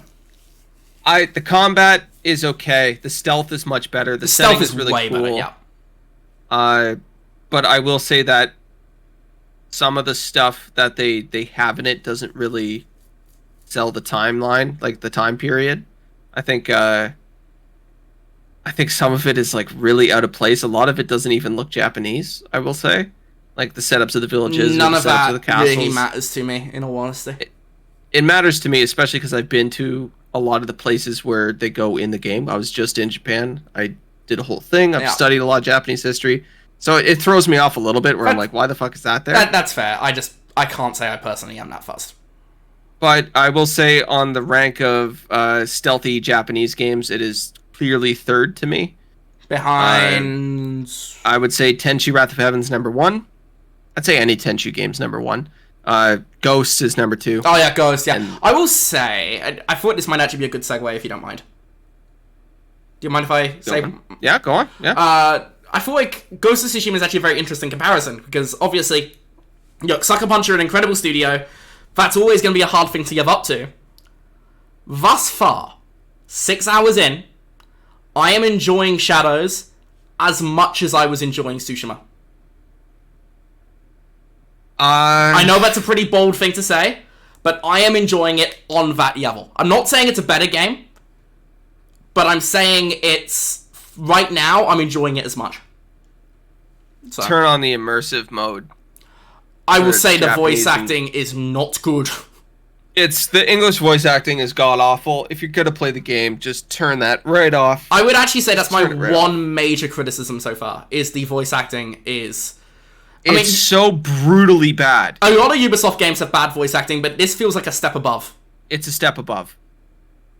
It's a step above, like, bad voice acting. Yeah, I do think that. I made fun of Far Cry 6 for having bad voice acting. I wish this was more like Far Cry 6. Oof. Like, and turning on that immersive mode immediately made the game much better. I don't really want to do that, but I don't know. I don't want to do that. I played the first few hours of the game in English, and then I actually went back and replayed in immersive mode. And it was better. I'm going to see it through in English, but I do agree. I think the voice acting for Naue is okay. Not great, but okay. But everybody else is just not good. I will say I do like the time period a lot. You got Hideyoshi, you got Nobunaga, you got Ieyasu. Were you about to say Hideo Kojima for some reason? No. It's a really cool time period. I think because it's tough. I said before release, I wish it was the 1600s, the early 1600s, so you could play as Musashi. But now that I'm actually in it, I'm like, no, they were smart to set it during this specific conflict, because it's everybody grappling for power to be the next shogunate. I mean, I don't think the story's gonna be good enough to make me care. You know what I mean? Too early for me to say. I'm about 6 hours in. I will say the story so far is very typical AC stuff, but it's doing the job of kind of getting me to stab motherfuckers, and honestly, that's kind of okay. Yeah. I will say, thus far, I think Tsushima's story is significantly better. Thus far, the story of this game is far better than Valhalla. And it's far better than Origin. I don't know. I feel like Valhalla narrative was kind of Valhalla's strongest aspect, actually. Fucking Valhalla was... As soon as you got into England in Valhalla, it fell apart.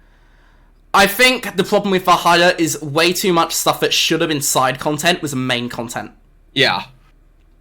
Yeah, I would say that. I will say, like, I did review Valhalla. It was actually one of the first games I reviewed, because I think the first thing I actually ever reviewed was the Borderlands 3... One of the Borderlands 3 DLCs, and I don't really review DLCs much anymore, and also I really didn't like that review, so I ended up deleting it in the end. But I think... I will say the music is also god-awful. I think the first game I actually reviewed was Marvel's Avengers, like, a full game I reviewed.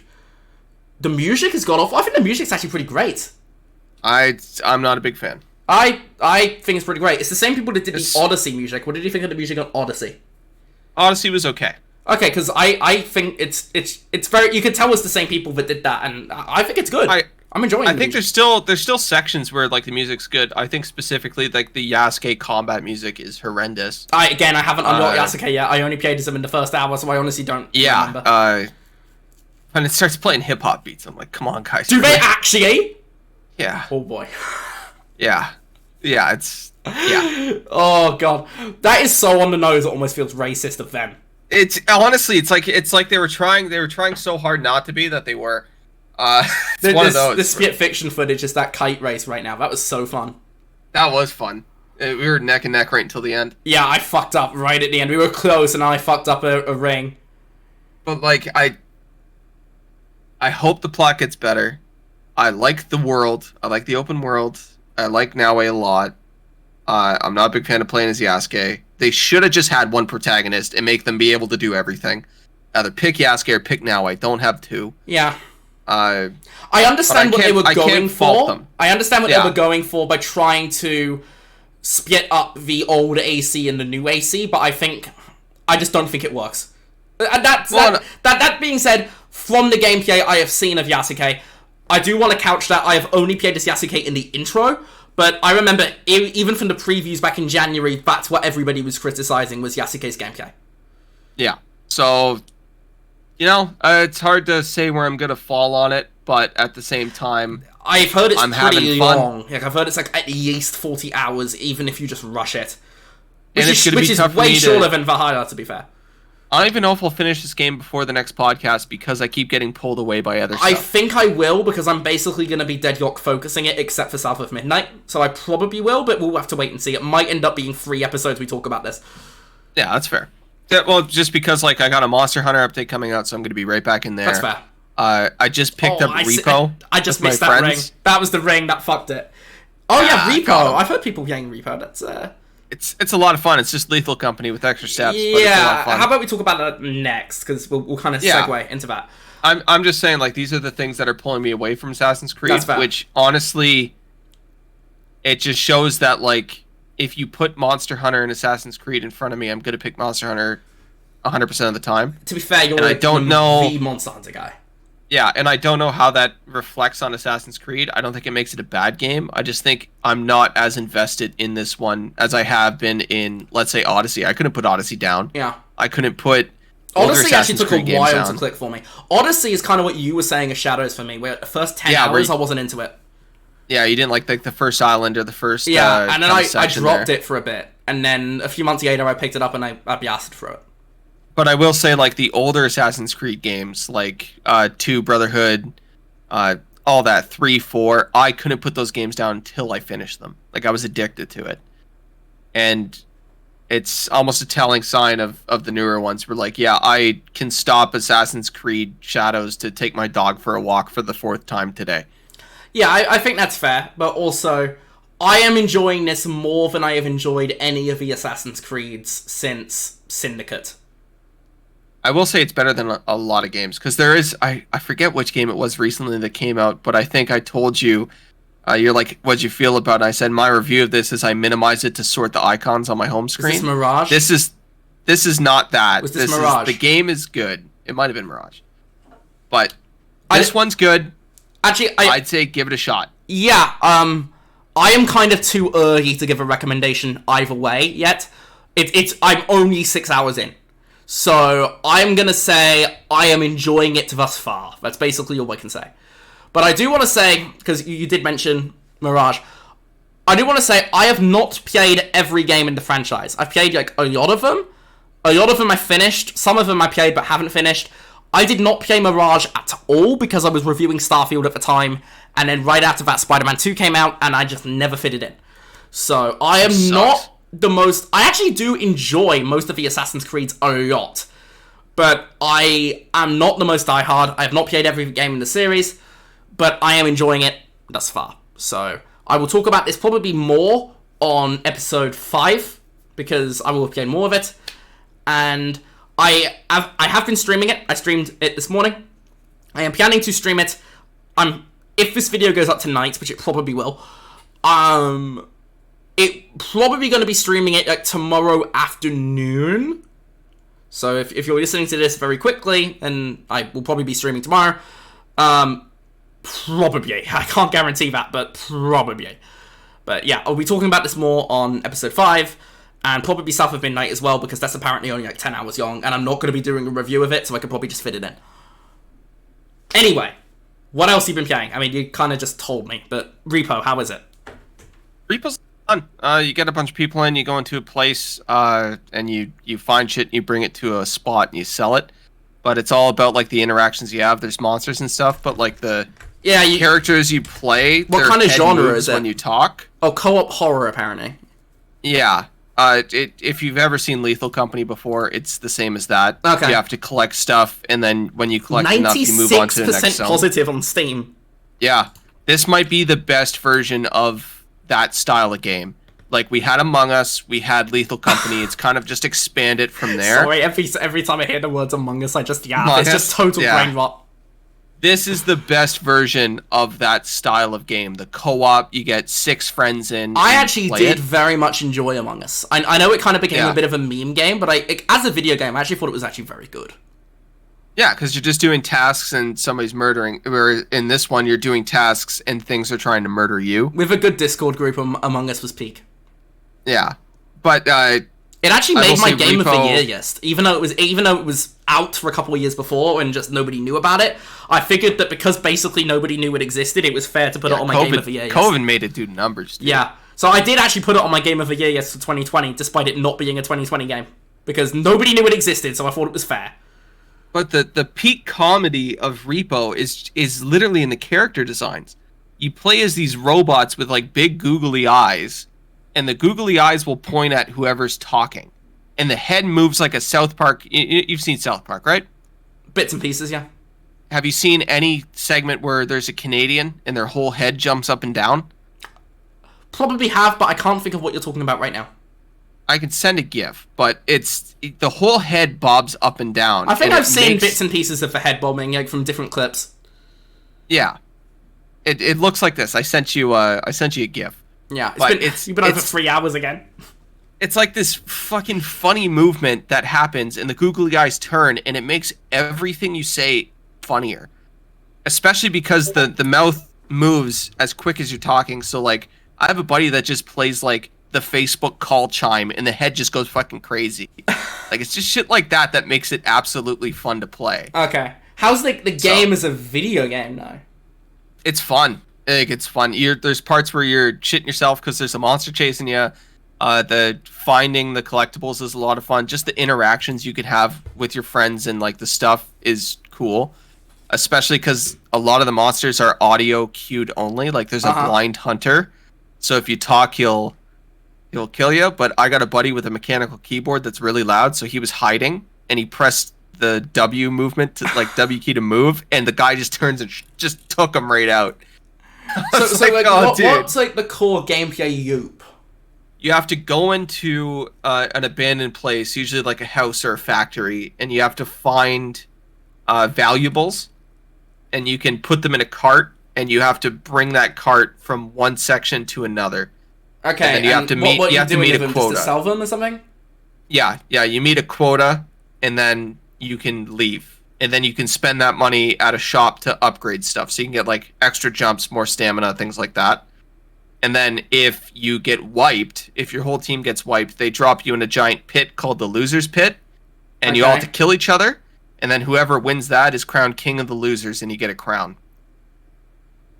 So it's kind of got a bit of PvP to it. It's like there's a PvP element sometimes, but at the same time it's all PvE. You're just finding stuff in a dark facility, getting chased around by monsters. So if you're the king of the users, do you actually win or what? No, you just get a crown. Okay. But you're still a loser because you lost. So this is between people that have already died? Yeah. Okay. Yeah, when everybody dies, that's when it happens. Oh, okay. Yeah, so what happens when everybody dies? Like, you're going to kill each other? Yeah, so if everybody dies, you get dropped into a pit, and then everybody has to kill each other. Just a fucking war zone. Just for fun. Zone. And they drop everything that you've collected with some weapons. So, like, you can go at somebody with, like, a candelabra, or you can find a gun. Like that sounds fun. It is a lot of fun. I do recommend it. If you got a Discord group to play with, like, it's a good time. Okay. Anything else? I mean, I played an hour of the first Berserker. That feels like a little bit too soon to give impressions. That's even less than I played Shadows. But all I can say is that it's not quite Souls-like. It's more. Do you remember that Final Fantasy Souls-like that came out? Stranger of Origin. Yeah, it reminds me of that for some reason. I don't know why. It just does. Well, they got the voice actor from Final Fantasy 16, Ben Starr. So he's also in Clear Obscure. So he's getting a lot of work recently. I enjoyed my first hour with it. I haven't had the time to go back and play it, so I'll come back with more impressions on the next podcast for that. Other than that, I don't think I've just been playing Monster Hunter, really. And is there anything else worth talking about when it comes to Monster Hunter, or have we kind of covered that in previous episodes? Yeah, we covered that. The title update is in a few days, and that's when all the new content comes in. So has your opinion on it changed in any way? Positive or negative? It's gotten better. Okay. I think the late endgame grind that's in there right now before Master Rank comes out later, like way later, is still good. I still have to kill certain monsters. I'm still collecting, and I'm over 100 hours now.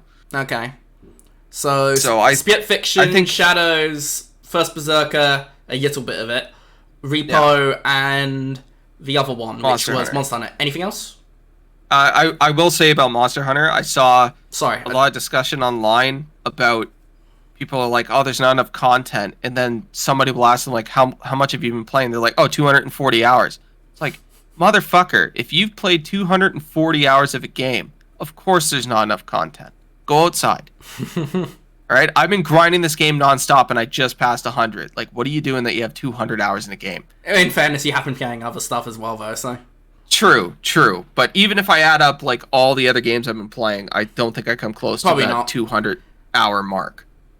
But anyway, sorry. Other than that, I haven't been watching much, so any games you've been playing besides... Anything... Is there been anything else that you've been playing beyond those 5? I haven't been playing? I mean, that's already quite a lot, but 5 games in 2 weeks, but... Nothing I've been playing. I have not been playing anything else, nor have I actually watched anything else beyond just, like, YouTube videos and some soccer and some hockey. Watching Daredevil? Nope. Have not watching watched Daredevil. White Lotus on HBO? No, but I've heard it's good. Good. I'm only like 2 episodes in, so I can't really give a recommendation on it. I watched A Look Back again. I mentioned that on the first podcast. I watched that movie like 5 times. Is that the Japanese anime one? Yeah, really good. Really good. It's only an hour long, so if you got time, I'd say give it a watch. Yeah, I haven't been watching much. I haven't had the time, really. So how's the White Lotus? Because you said you were watching that. I'm 2 episodes in. First 2 episodes are kind of okay. Like, they're a little slow, but I get why people are into it. My brother's deep into it, and he loves it. So I have to watch more before I can really come back with an opinion. You know, Yeah, like it's two too soon. episodes isn't enough. Like it with something like Daredevil, like Yeah, that was I've actually seen going to be my next question. How's Daredevil? Because it's been I've a seen couple the more weeks. previous seasons, so I can compare 1 or 2 episodes to that and give a Have recommendation. you not seen on it, the right? other seasons of the White Lotus? I know it's an anthology series, but have you not seen the others? No, I've just been watching the new one. Okay. So I might have to go back and rewatch a bunch of stuff. But Daredevil's just been getting better. Yeah, I've Like, heard pretty universal praise for it. I don't know, man. I'm just not in the mood. It has nothing to do with the MCU, which I I mean, love. it has to do with the other Netflix MCU stuff. Kind of, yeah, like the Punisher and stuff like that. But like they mention Spider-Man. You don't see Spider-Man. Okay. They don't talk about aliens. You know, they haven't talked about the Thanos snap once. Thank fucking God. And honestly, it's so nice to not hear anything about another fucking universe or anything stupid. I'm so sick of it. I'm so sick of it. So, and I'm glad to hear that in the series, they just mentioned that Spider-Man is one of the people solving crimes. I'm glad that he's solving crimes. That's what he fucking should be doing. All right, beating up criminals. All right. I don't know. I'm just kind of over the MCU. I mean, they did the cast announcement for Doomsday, and I'm just like, I don't care. I will say you can watch this and not even know anything about the MCU, and it's fine. I'm the opposite. I know too fucking much about the MCU. It's like a court drama. Like that's basically what it boils down to. Like Yeah, I'm on I episode know. 4, and he hasn't been in Daredevil for 4 episodes. I mean, there's also She-Hulk, which is a courtroom drama, is fucking terrible. Yeah, but that was god awful. But like he's actively not Daredevil in this series. Does he, what, like, not at all? Or just... Not at all. Not so far. Oh, okay. Surely that's going to happen towards the end. It will probably happen towards the end, but right now it's that's what makes it more interesting to me. That's fair. He's like, I'm a goddamn lawyer. I'm gonna stick to being a goddamn lawyer because whenever I'm Daredevil, somebody ends up dying. That's fair. Don't spoil it, but I know why he says that because everybody started talking about it. Yeah, everybody and I will fucking spoiled it for me. what's his name? Kingpin. Phenomenal. Oh Just a yeah, phenomenal. that motherfucker Phenomenal. can act. Just phenomenal. Oh my god. We just died in the worst way possible in this footage. He's so good. He is so good that like it actively pulls me every time he's on screen. I'm just a little bit more into it, and I'm at the point where I'm almost cheering for the bad guy. You know, that's how good he is in that role. So I give a recommendation to Daredevil. I would say you should watch it because honestly, it's a good time. Fair enough. I just don't have time right now. Probably the next TV show I'll be watching is The Last of Us, because that's coming out in a couple of weeks. Maybe I'll rewatch the first season before then, but also, I don't know. I've got so much shit to do at the moment. My mom's so excited for The Last of Us, man. Dude, that shit went mainstream. She knows nothing about the games and nothing about like part 2 or what happened. I think you told me this when season 1 was airing. Yeah, so I'm She like was big into actively it. not spoiling. So I mean, she never used the internet. How does she not know? nah, she's not into that. She doesn't care. She's 62. True. So it's gonna be great to watch her reaction to everything. That's almost what I'm excited for the most. And then there's me and my brother who are sitting there like, God damn it! Oh no, there's a golf club. Yeah, every time we see a golf club, we flinch. You know, Oh, God. every time Ellie opens a door with all of her fingers, I'm like, man, that's wild. Yeah. Honestly, I keep forgetting that she lost fingers at the end there, but she did. Yeah, because she can't play the guitar. Yeah, That's like I'm sure we'll have some good conversations about that when that airs. Yeah, when it's airing, it's gonna be like a week to week. Like, Yeah, well, every 2 weeks, but yeah. HBO did it again. Positive or negative? Who knows? Positive. Fucking HBO's never missed, except for Game of Thrones. HBO's never missed except for their one huge series. But that's not their fault. Kind of not is. their fault. It is the fault of the showrunners that they hired.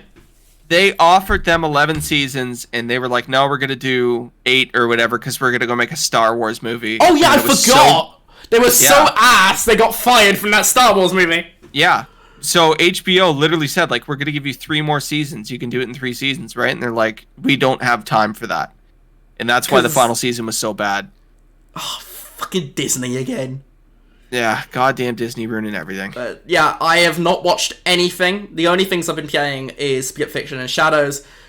the only other stuff I've been doing is I saw a few soccer games, a few hockey games. That's it. I mean, I spent a lot of time getting that Spit Fiction review done, so that's now done, and now I'm working on Shadows. On the pod, I only talk about like movies and TV shows. Like I never talk about anime because I watch a shit ton of anime, but I would get too deep. It would change the entire feel of the podcast. Probably, and it's also been almost 3.5 hours now. It's been almost as long as the last so I episode. can give like a quick like. We spent a lot of time talking about that Direct, the Switch Direct. Watch Serial Experiments Lane. It's phenomenal. It's old. It's been out forever, but it's still phenomenal. I rewatched it. There's my review. Anything else? Any other animes? Watch Monogatari. It's phenomenal. You can also watch Code Geass. It's phenomenal. I'm rewatching that with my friends. Watch Code Geass. Anything else you've been watching? Watch My Love Story My Happy Romance or My Happy Marriage. I think it is, on Netflix. It's really good. Yakuza's Fiancé is fantastic. I've also been reading a lot of manga. Yeah, see what I mean? I could go on. Yeah, for like I feel like this is we kind of got to set the limit somewhere, which is probably a good segue. And yes, you got anything else to say? No, that's it for me. So, thank you guys for listening to episode 4 of the Freezing Gamers podcast. We will be back a couple of weeks, so that's like. What's 2 weeks from today? It's April 11th, so it'll be like around April 11th-ish. Obviously, the big story from that is we'll know the Switch stuff. This was kind of supposed to be a bit of a stopgap episode, but it ended up being 3.5 hours anyway, so... If the Switch stuff turns out to be crazy, I think we'll have the podcast a little bit sooner. Maybe, it depends. I would like to finish Shadows, if possible, before the next episode as well, so...